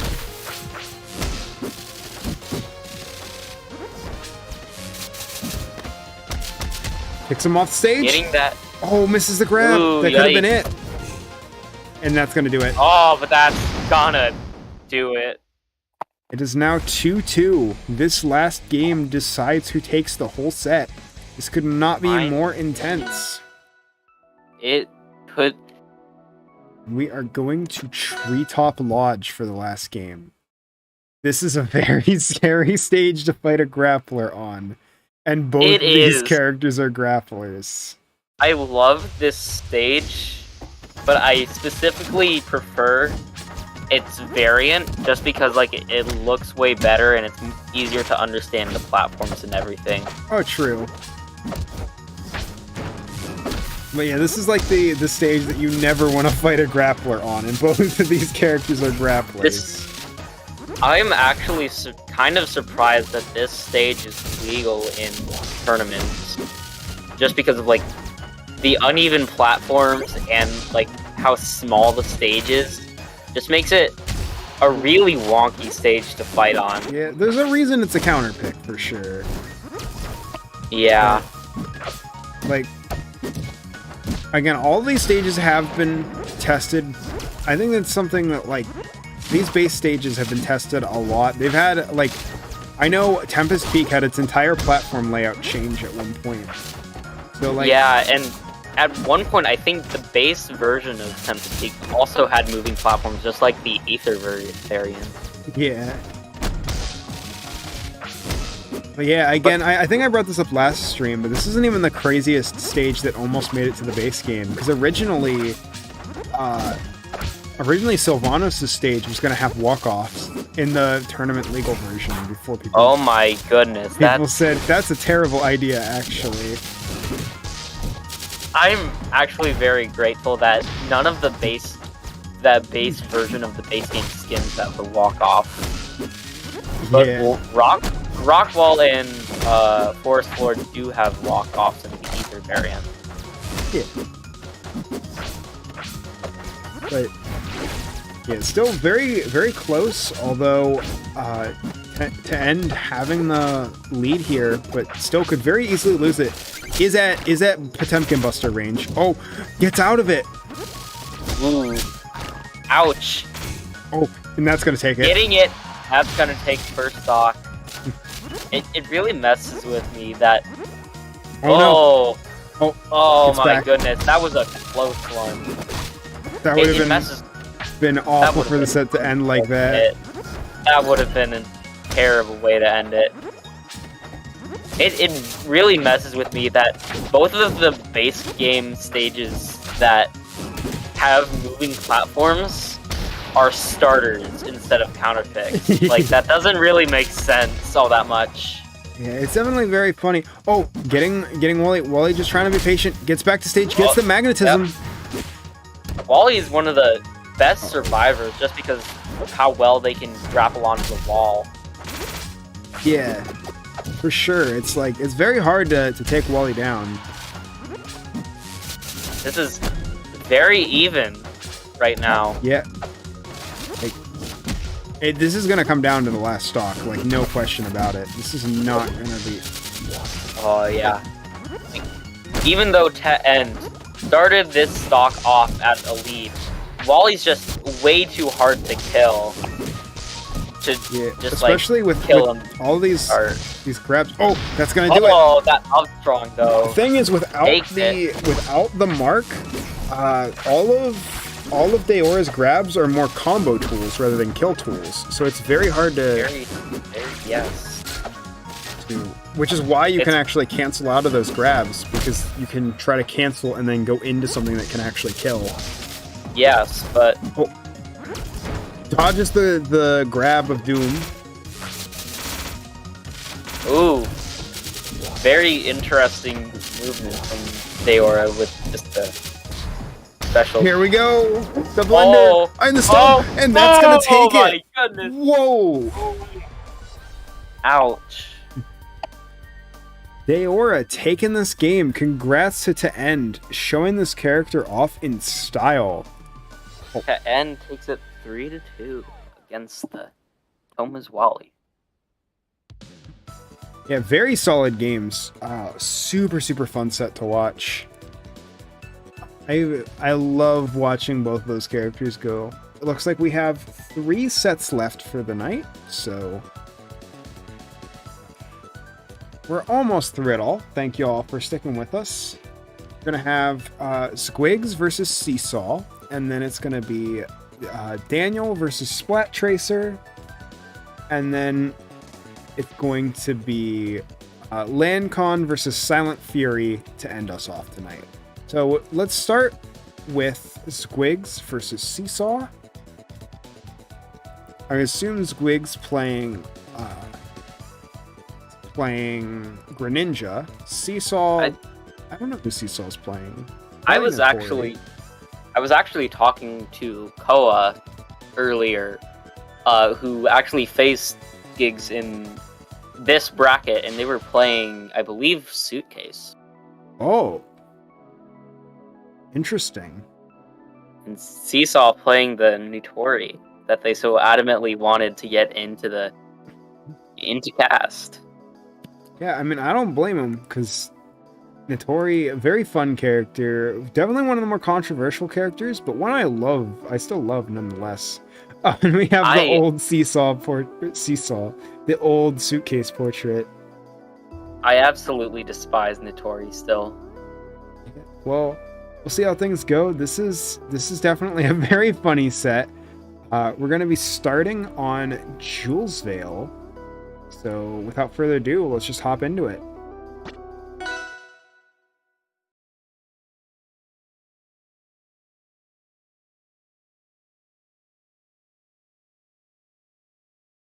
And the loading screen. The infamous loading screen. All right, and we are. Here we are. Good. And here we are.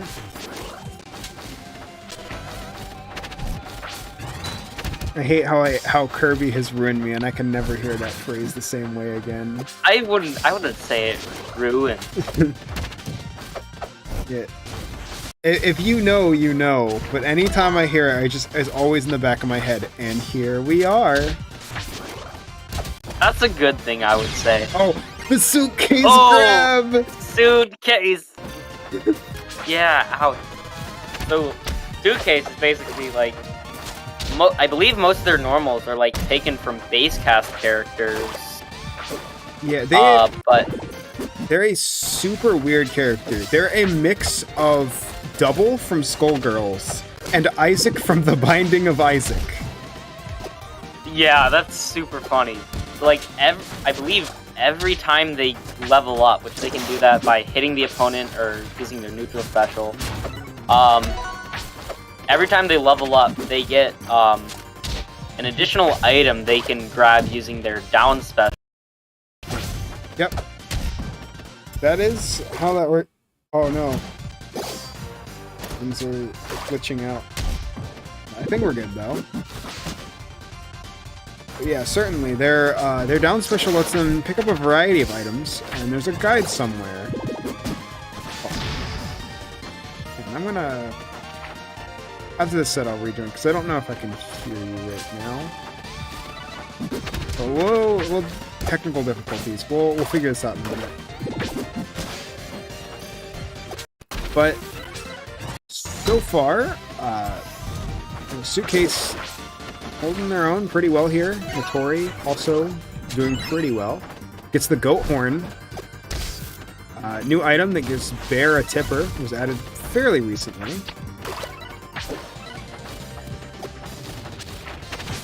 So put that down air. Throwing those neutral specials out. Oh, both of them playing super patient. The problem is both these characters can zone really well, especially because Suitcase has that item, that Leaky Faucet, which gives them XP for shooting projectiles. So they just want to keep shooting. There's no reason for them not to throw projectiles. Oh, they got Joy-Con drift. Are they going to take it though, or are they going to scrap it? I have not seen too many people run Joy-Con drift, so I kind of want to see if they decide to do it.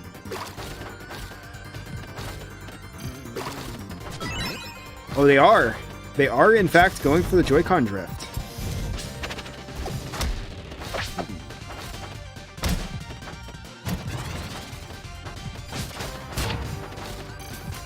Oh. Grabs the air. Getting that juggle. Ooh, and that's gonna do it. Ooh. Evening it back out though. Are all those references? They're actually all references to various like Rivals brackets and like various things that happened in Rivals history. So like Definitive Edition was of course the Rivals Switch release. Goat Horn was Gamers on the Edge, which I actually attended. Leaky Faucet is a reference to the... or Unguarded Sink is a reference to the story mode of the game. There's a lot of really interesting references like that. Oh no! Gets parried trying to do that up tilt. It's one of the reasons that you want Joy-Con drift, is that it actually lets your up tilt move while you do it.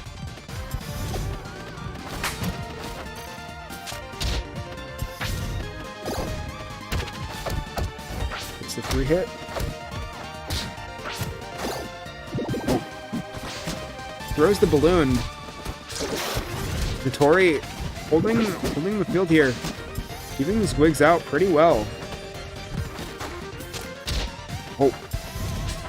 Trying to get that last hit to seal the deal. Any good hit will do it here from either of these players, really.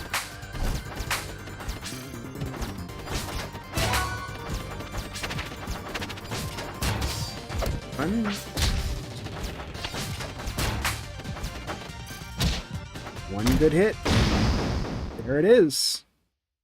Seesaw taking the first game. Right. Let me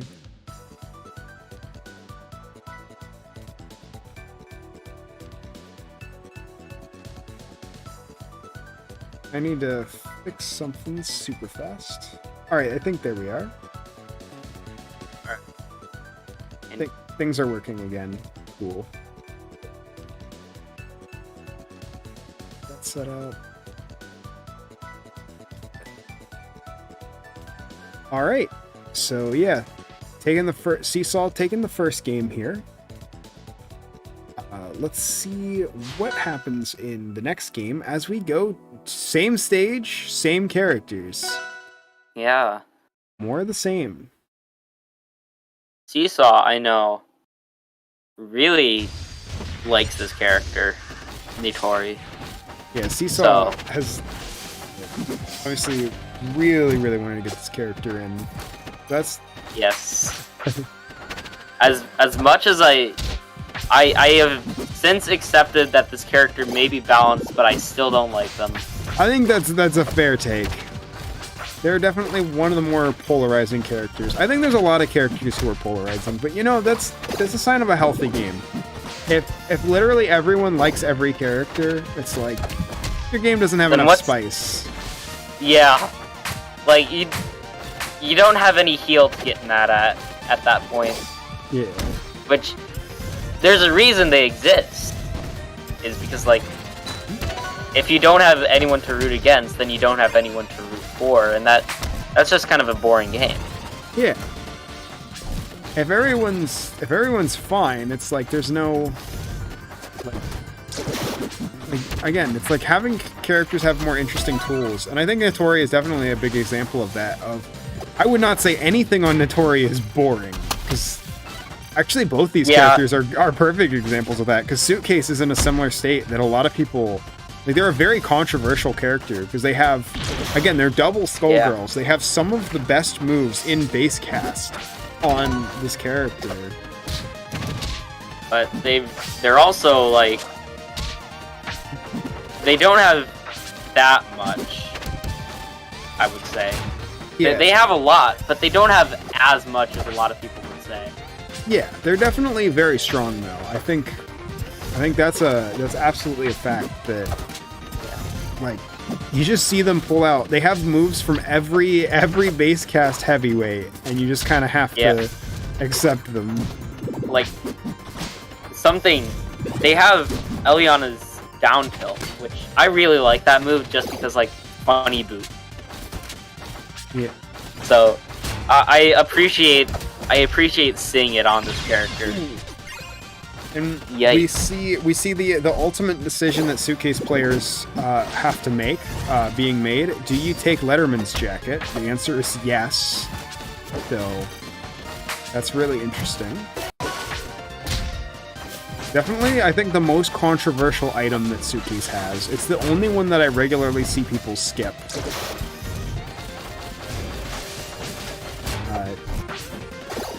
Oh. It's hit off stage, has to try to come back. Does have Goat Horn available for purchase, but needs to get a good opportunity to buy it. Keeps getting pushed off stage. Yeah, just being in disadvantage or in neutral regularly doesn't allow for a lot of item purchasing. Yeah, it's like, it seems like Squig's very careful about buying items. Doesn't take too many risks. Which, I mean, depending on what the item is, you know, sometimes that's a smart thing to do. Ooh. Like, what's the point in getting a stronger up strong if you can't land it up strong? But are we going to see them purchase this item? No, doesn't purchase the item, even with the invincibility. Yeah. Yeah, I've noticed that they're just, a lot of the time, just sitting there, waiting for something to happen. I wonder if they don't realize they have an item available for purchase. Mm. 'Cause they always seem to be buying items one behind. Well, I think maybe it's something like they want. Ooh. Oh, never mind. They figured it out. Just. Oh, I know what they're trying to go for here. It seems like they stopped, but there's a special item just called Down Special that you get from hitting someone with Down Special that gives you a shine, and it's very nice. But That's very, very funny. It would be very useful in this matchup because of how many projectiles Nitori has. yeah, very much just going back and forth here. Oh, gets the grab. Yeah, looks like currently Seesaw is ahead.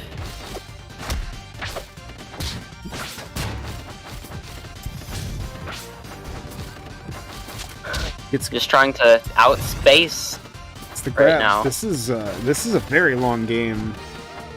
Yeah, we're already Balloon? past the Yeah, 5-minute mark. yeah. Games usually do not go this long. Oh, and the backpack And going to take forward it. strong takes it. Game 2 going to Seesaw. Yeah, let's see where we go for game 3. Oh, it's same stage, different character. Again, switching to Falco. Yeah, very interesting to see Interesting. Falco here. You don't see a lot of this character. I believe their alternate forms are banned, however. Yeah, because they literally just give you the stats of melee, which would be a little bit nuts. Yeah, the Fox has Falco mode and melee mode. Falco mode just turns you basically into Falco. At that point, just play Falco. And Yeah. melee turns you into melee Fox. So yeah, those forms are banned. Yeah. Oh. Switch over to the game. Oh, didn't Yeah, miss anything. that would probably be. Yeah, you didn't miss anything. Yeah. Oh, gets the parry.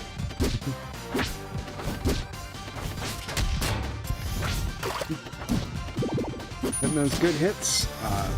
Ooh, forward special. Yeah, Falco has been historically a pretty polarizing character.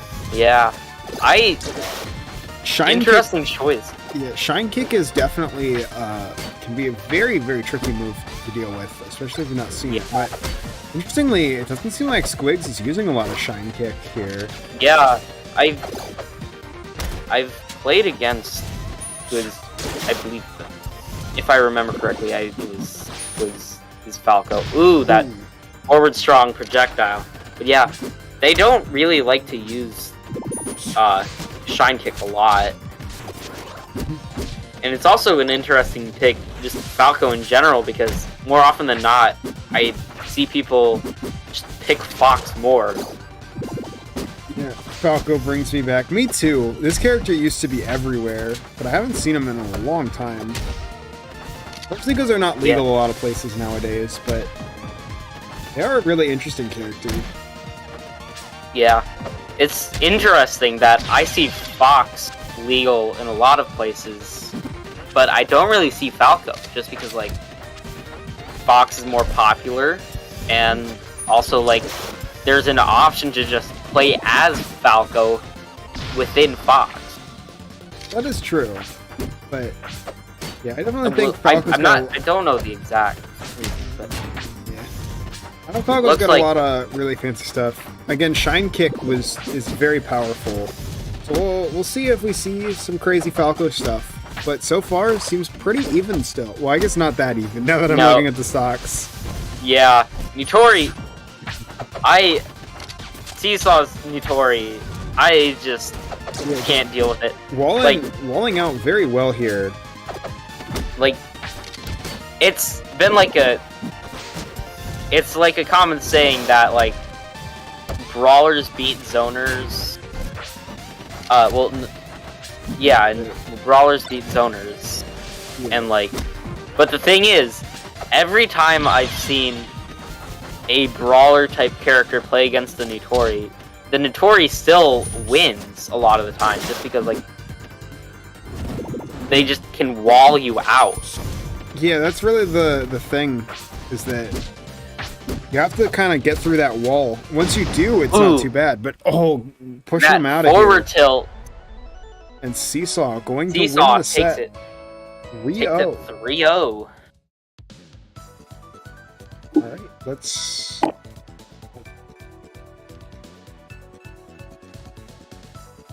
Let me get that our second to last set up. This one is a video, so I have to do some funky stuff to play this one, but it shouldn't be too bad.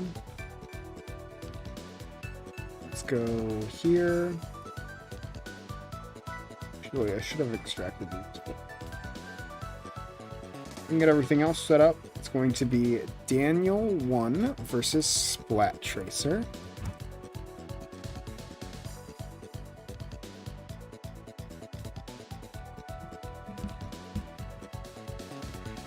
So let's see how this goes. We'll see. I know Daniel is probably playing Owen. Splat Tracer, I actually have no clue. Owen is... I just think Owen is kind of funny and cool. I love Owen. I love everyone lost their minds when they found out that Owen isn't actually Daniel's character. Like, they made the character, but it's one of Daniel's friends' OCs, not Daniel's OC. That's kind of funny. Which, like, everyone lost their minds because everyone associates Daniel with Owen. They're, like, inseparable. Let me move over my screen share real quick. It's funny because on the workshop page, the top line of Owen's description is just funny cat. So true. But yeah, let's see how this goes. Starting game 1. Pop a media source in here. And oh yeah, let me mute my game real quick, just so that it's not in the background. 1 second.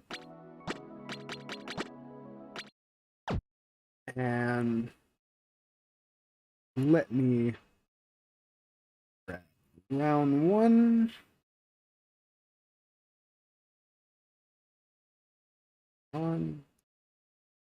Alright, let's see how this goes. Game 1.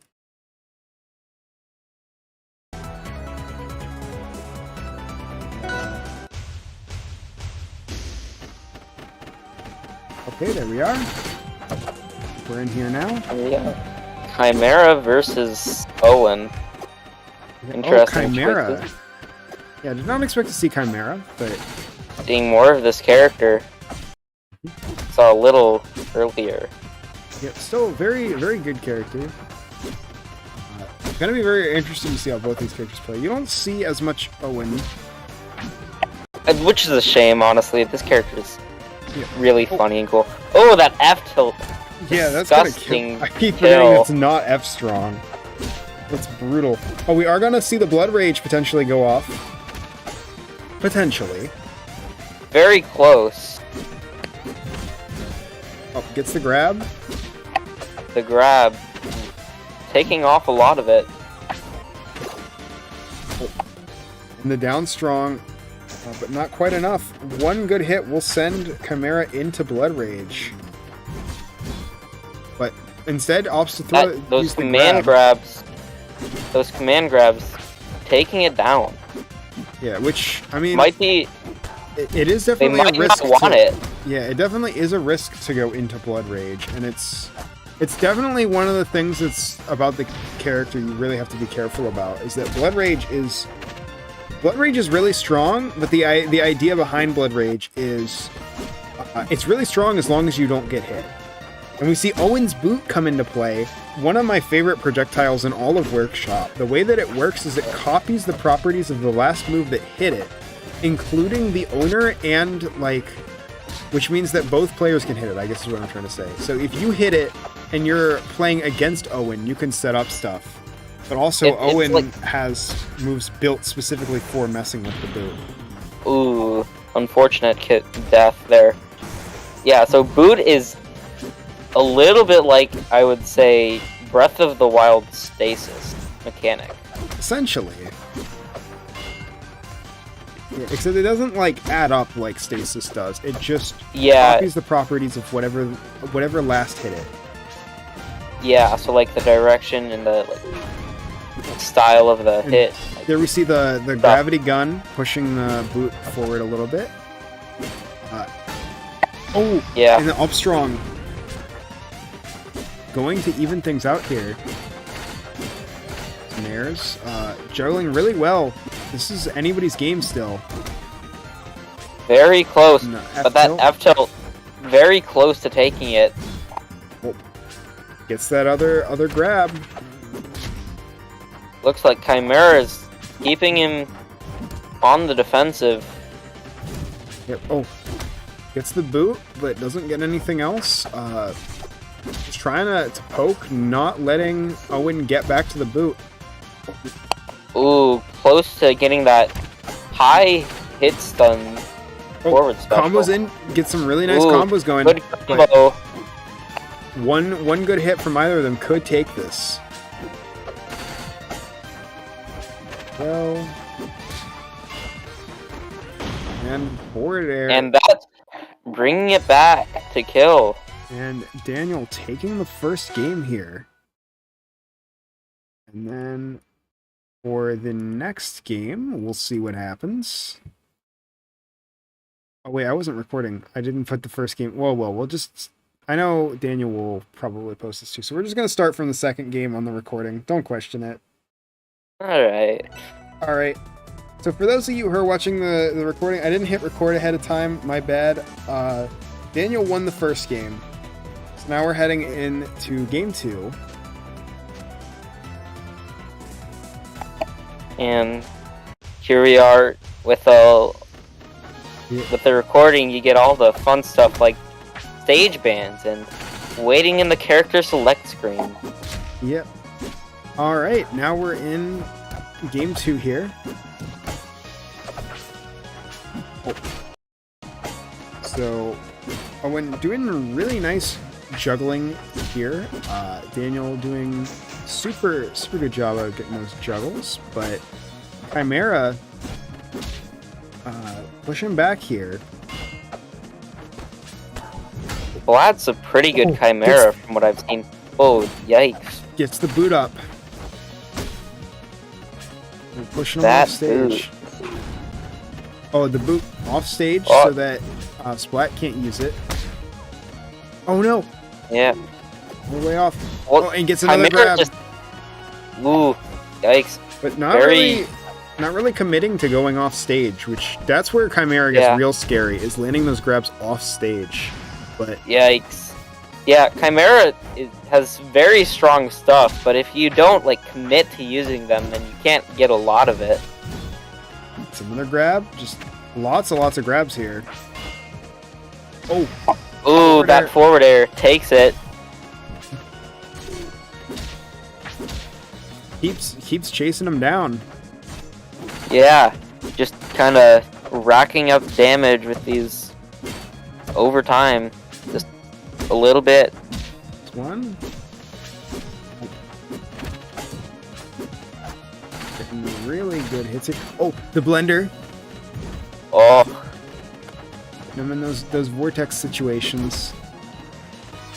you really don't want to be in them because it's just kind of using the boot to recover without pratfall. Just trying to just keep moving here. Oh, and that's gonna Oh, and that offstage- forward air almost. but that's Oh, gonna the take it. down air spike. That was Ouch. very clutch. This is so intense. Oh, up air. This is very intense. The up air. Doesn't get much. There's the boot again. Oh. And the up strong into the back air. And the back air killing. It's completely even now. It's pretty much even. And all those juggles. Dash attack. Neither one of them really wants to stay close to each other. Just going. Neither of them really wants to commit. Just going super in and out here. Oh, is that back air? Ooh, into the grab.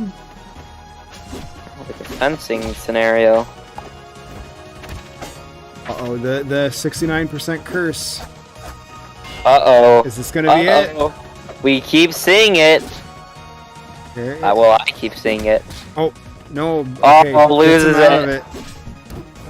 It's so funny to me that is like that's a real thing. It's a real thing. Like whenever you get to 69%, you suddenly become like, oh, Unfortunate. Splat taking game to 1-1. Yeah, very close so far. I mean, we're seeing both these players have the capacity to win this, and I'm very curious to see what happens as we go into our third game here. Yeah. Let's see what happens. Yeah, it's interesting. We are waiting on the stage select. Banning As always. the stages. Oh, we're going to Truple Pond. Going to Truple. Interesting.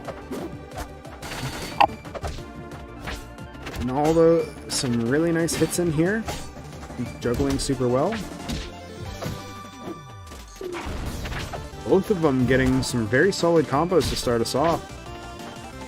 But going back to the neutral. Pretty even. Oh, Just Owen getting neutral. some nice stuff here.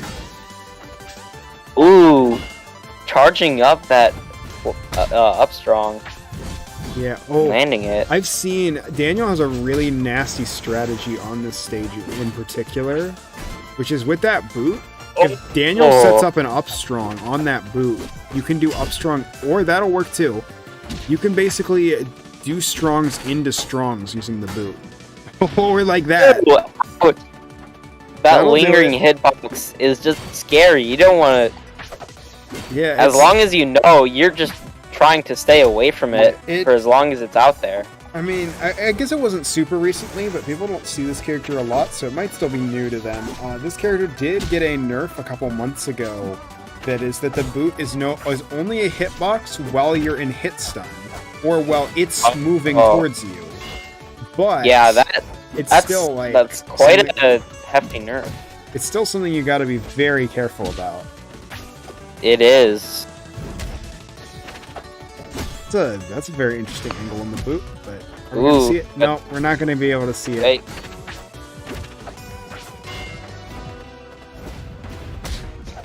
Them around. Pogo's on the boot again. gets the down air on it. Very Again. curious what this down air boot is for. Oh, that's what it's for. Oh, that's Oh, something. misses the follow up though. Oh, yikes. Oh, gets it up again. Oh, but gets hit away. Oh, Ooh, reads the roll. reads the roll. Ouch. There's the boot. Getting those combos going. 1, 2, 3. Just the basics. Chimera just needs to play it safe, make it back here. Oh. Pushes the boot away, trying to create distance between Daniel and the boot here.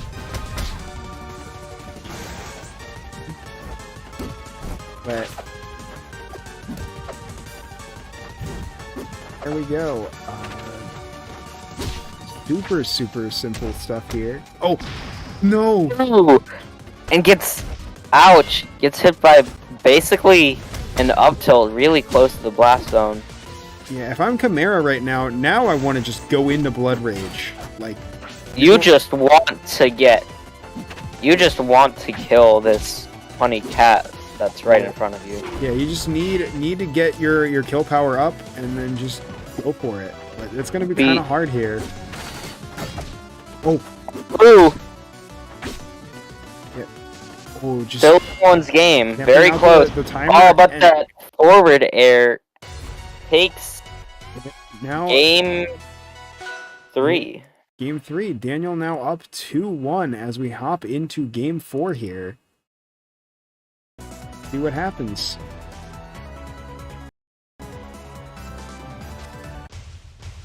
And we're going to Blazing Hideout. Yeah, very good stuff so far. This stage is actually one of my favorites, which is apparently a controversial opinion from what I understand. Yeah, I don't know why too many people don't like the stage. It's one of my favorites as well. I just really like the central platform. Yeah, having that central platform really helps out a lot here. It's a very nice stage. It's only got one platform, which I I personally like having the one big platform to work with.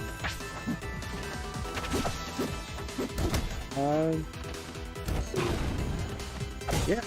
Oh. Trades with the grab. Oh, yikes! The hard part of having a move like a grab that has two parts is that if it trades, you lose all of your damage. Getting the offstage command grab. But there it is. That's what we were talking about. That just quick grab into another grab. Oh. Getting those near juggles. Oh, down special off stage. Ah, yikes. And that forward strong. Pushing that advantage really well here. Poking. Keeping those Owen has some really potent combos if you let him get him off. And that spike almost takes Chimera's stock. Very good stuff. Ooh. Forward tilt. And the back air. Well, the boot.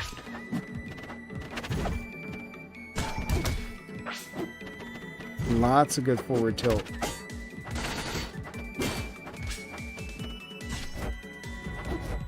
Oh, almost getting that up strong, but I don't think it has quite the range. But getting that rock. Tilt? That forward tilt is quite nasty. Lots Very of reminiscent of Zetterburn's F tilt, but with even more range in front of you. Oh, absolutely. It's especially like it's super powerful, which makes a lot of sense because it does almost work as a second forward strong for Chimera. Since your other strongs are so weird with the command grabs. Yeah, but it does work really well as a kill, especially at ledge. Speaking of, there it is again. Oh, there it is. Evening it out. Evening it out. Net dash attack. Still anyone's game, I would say. Chimera could very easily bring it back, especially in Flat's hands. Tilt. Ooh, boot play. Very, very close stuff. Oh no. Oh. Not able to get into Blood Rage, it seems. I mean, it's gonna need a really good hit here to take it. Either player. That Owen forward air is incredibly strong. Oh, dash attack. Especially for like how goes for the dunk, whiffs it, and the up strong survives it somehow. Owen at 86 here.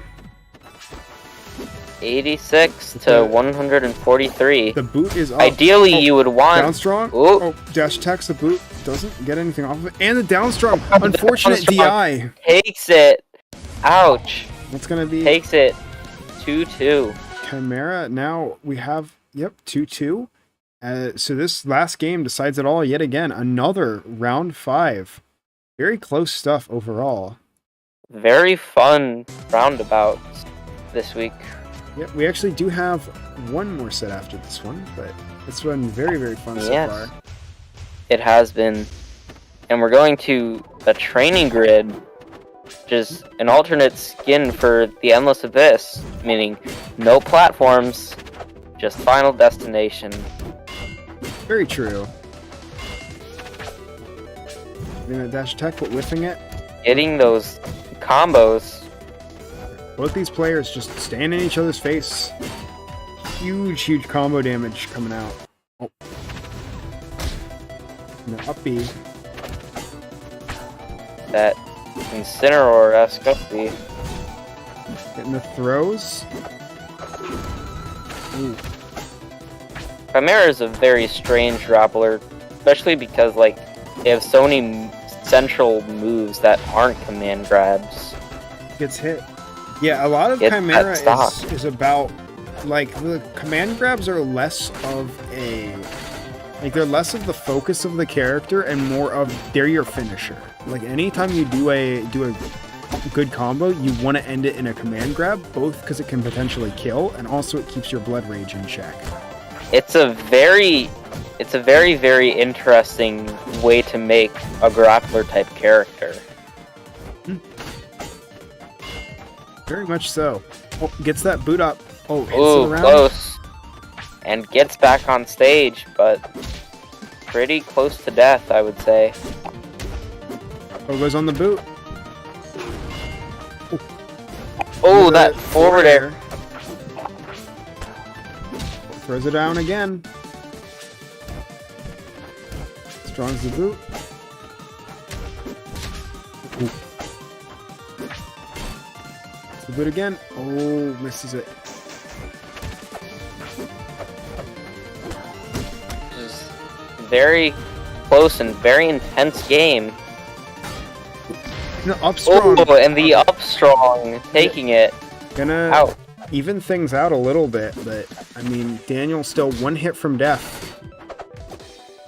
Yeah. Winning these interactions, which helps, but not really getting too much off of them. Oh, and yeah, Oh, now that it's forward 1-1. tilt. Yep. One stock. Still anyone's game. Yeah, all it takes is one good combo to completely turn the tables here.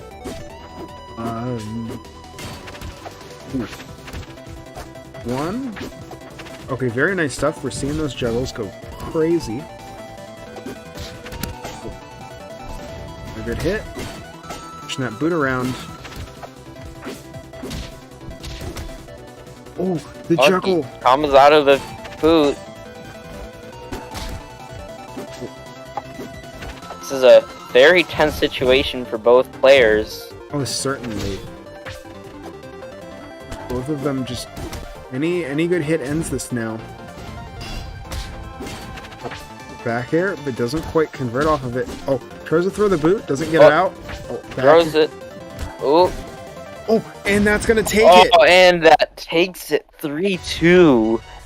Dan with the Owen. Yeah, very, very close stuff. Very awesome to see them here. And These are both very cool characters. very true. I love both of them a lot. And it looks like it is time for our final set of the night. It's been a bit of a long one, so I'm glad. Yes, I'm glad that we're almost to the end here.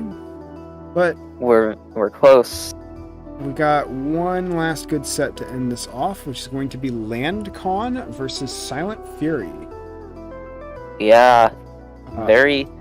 This is the one that decided, I believe, the undefeated champion of this week. Yeah.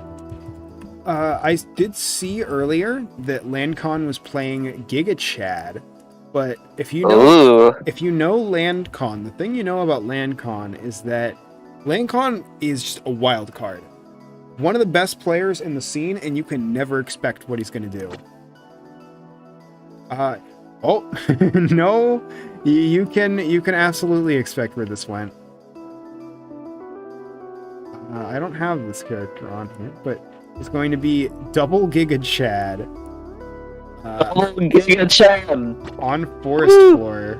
So let's just hop into this. Unfortunately, That's my Giga Chad? I can't see the game. Oh, right. Sorry. I was going to check anyway because it says that it might have technical difficulties because I guess my Giga Chat is not updated. Find out real quick. I'm going to find out super fast.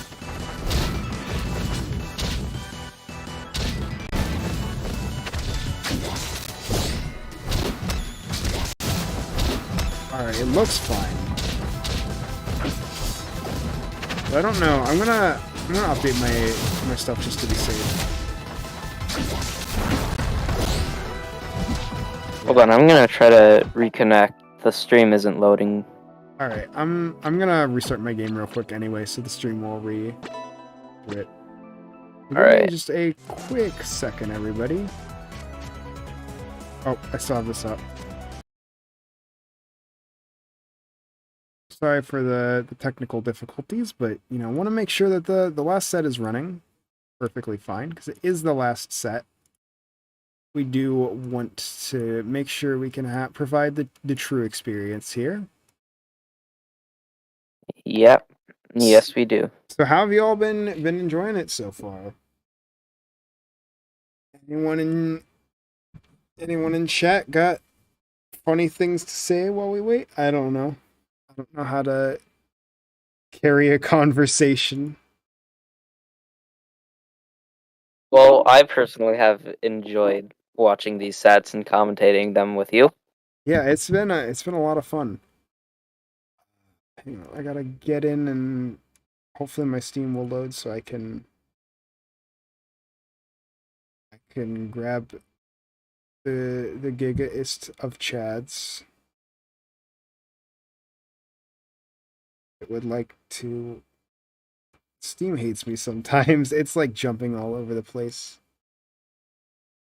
There you go. Rovals of Aether. And let's see if Giga Chad is. Well, we'll see where Giga Chad is right now. Yeah. Giga Chad, in my experience, is kind of memey, but super fun. Yeah, Giga Chad is one of the more terrifying characters. My one gripe with Giga Chad is that, at least thematically, neutral special and forward special feel really samey. A little bit? I don't know. I mean, I guess a little bit, but they still are very They're crazy. definitely they're definitely very different and very crazy, but I feel like there could have been more done. Yeah.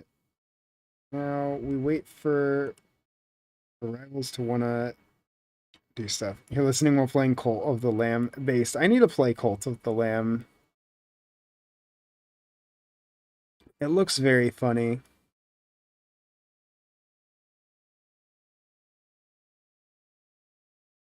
Let's see if this works.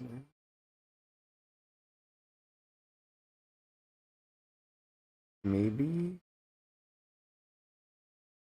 I have so many games I should play. Same. I have like such a backlog. I still need to like actually purchase Guilty Gear Strive because I play it with friends a lot, but they play on PS4, so I never actually have bought it on Steam because I just play with them on PS4. I have I have spent so much money recently on video games that I'm like barely ever gonna play.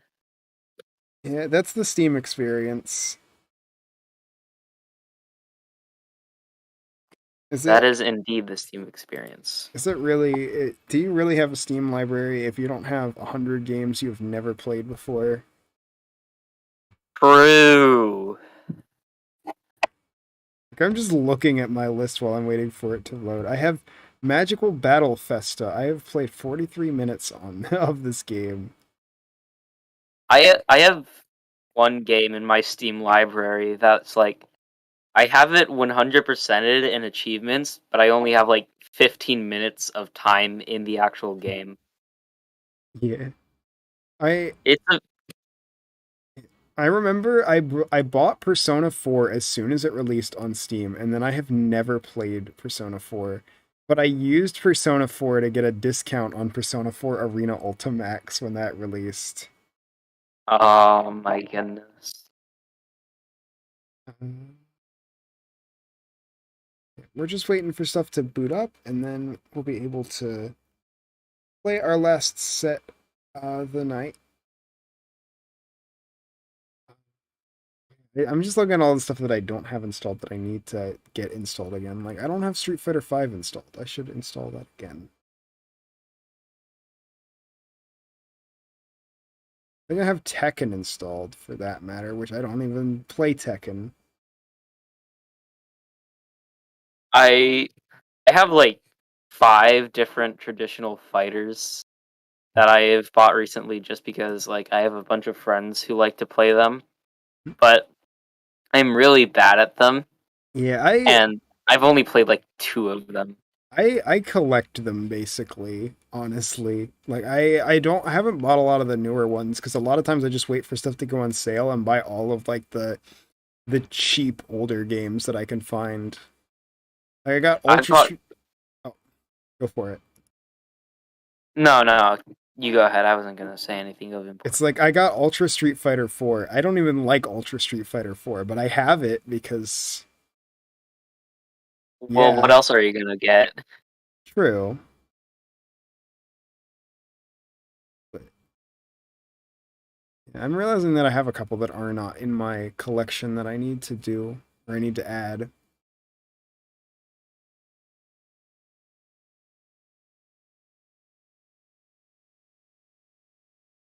Um,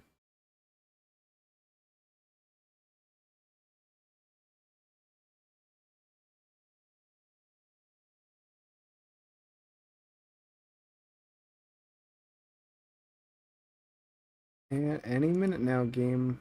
Want to boot up? That would be awesome. But yeah, this is why I try to get set up ahead of time because sometimes this just happens. Yeah. We just gotta wait and talk about whatever we can think of. Yep.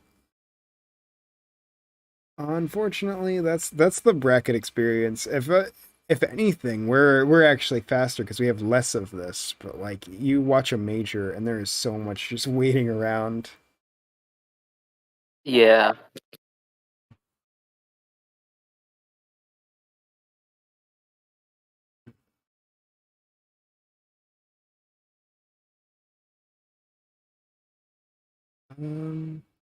Oh yeah, I forgot I have Melty Blood installed twice because I installed it to make a NecoArc video that I never finished.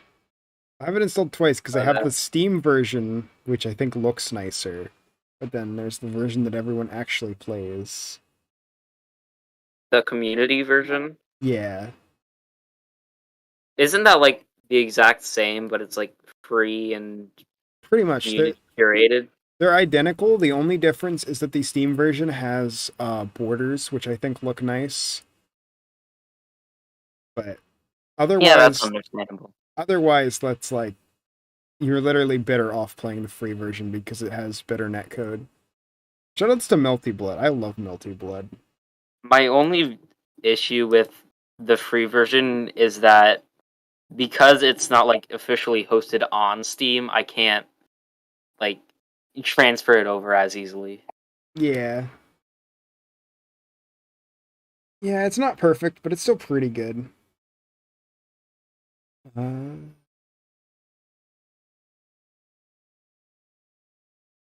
else is going on? Oh yeah, Regal Nightbug. Wait, T-Dude is back from not making characters. I've not seen any of Regal yet, but they look really cool. Yeah, they do.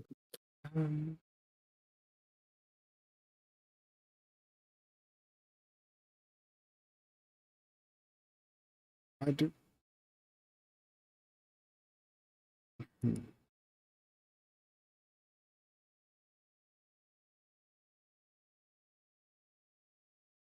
This is definitely the longest I think it's ever taken. Why is this game like that? Rivals is just Rivals. Likes being Rivals. Yeah. Rivals moment.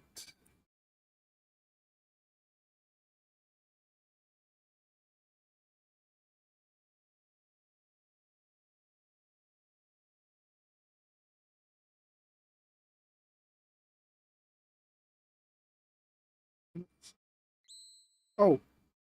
Okay, we're free. Oh. Alright. Please, or I'm going to cry. Yes, okay. Alright, hang on, let me stream it for you.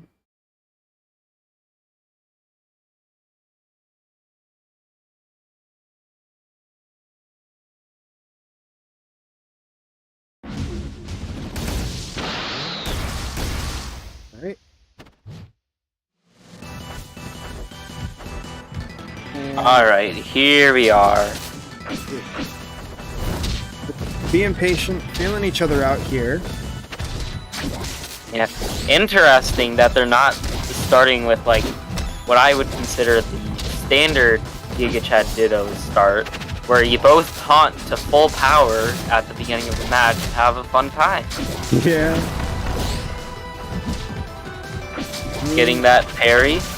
Well, like half the fun of Giga Chad is just working your way up to full power. Pretty much.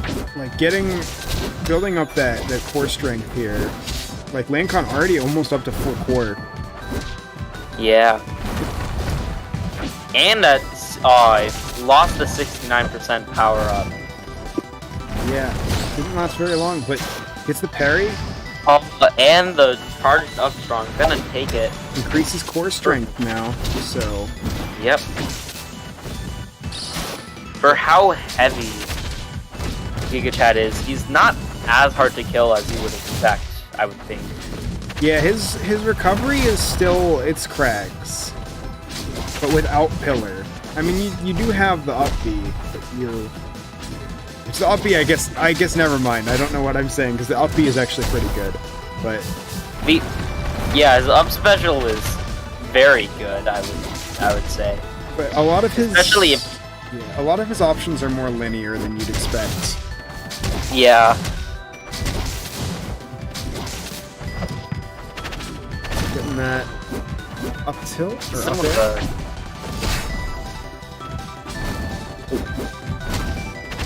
Somewhat of a... I would almost compare him to, like, Incineroar. Where he's, like... He's focused on getting combos and heavy hits, but it also has a bit of a grappling element. Oh, certainly. And also kind of linear. Oh, gets the dash attack. Oh, and the dunk! Oh, unfortunate kill. Yeah, I mean... Lancon had anticipated it, you could Whoop. avoid the stage spike, but... Using the... Yeah, we're seeing that up B come into play, where you can switch between a Ness up B or a teleport. Yeah, a teleport or a PK Thunder. And Ooh, Lancon taking that first Lancon. game very, very cleanly. Very, very dominantly, yeah. And we can listen to copyright-free Can You Feel My Heart. Yeah, it's great. I love copyright-free Can You Feel My Heart. We're going straight into Spirit Tree this time. Spirit Tree. This game loads so fast now. Oh, yeah. And For all that waiting, now things are going real quick.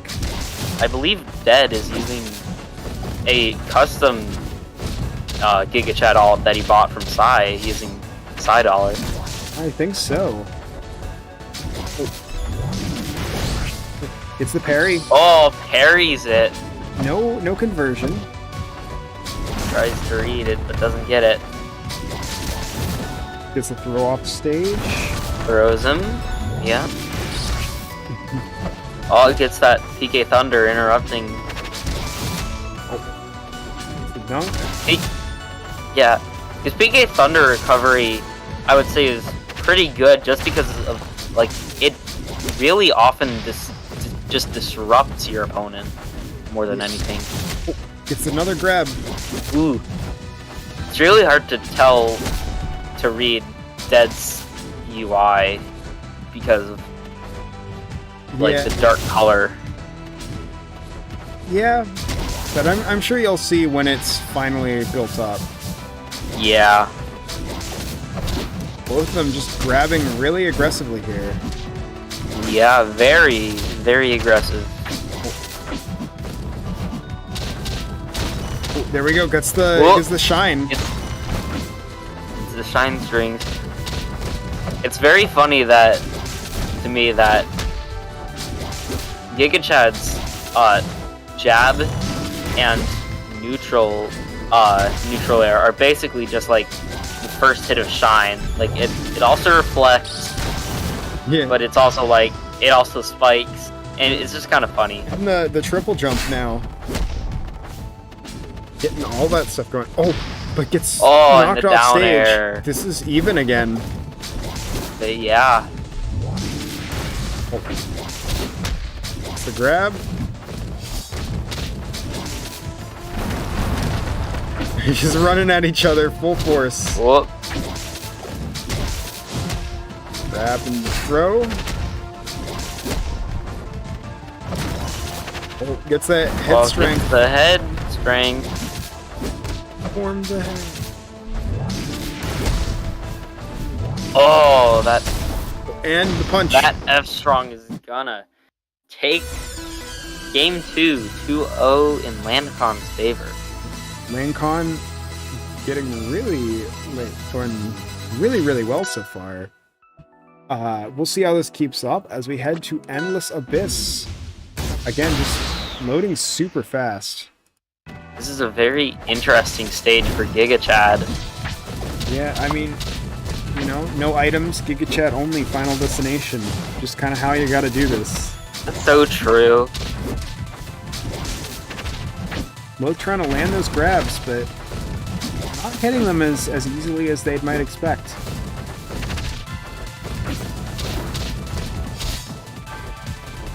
Two, three.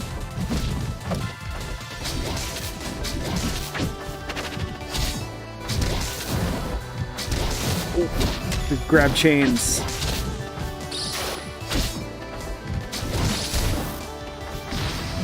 That F strong gets the read on that. No stats All pulled of up. his strongs, Arms are built. are very powerful. Landcon getting that. Yep. Yeah, all of his strongs are very powerful, and they're very fast out of the chamber pose, but they're very slow to get into that chamber pose. Yeah. So they're really good for setting up like reads and stuff, but they're not so good for just like throwing them out.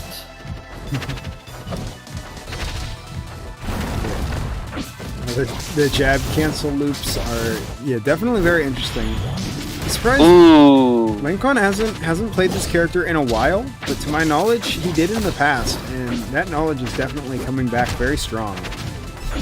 I always think that this character specifically is a lot newer than Yeah, no, this he character actually is over a year old now.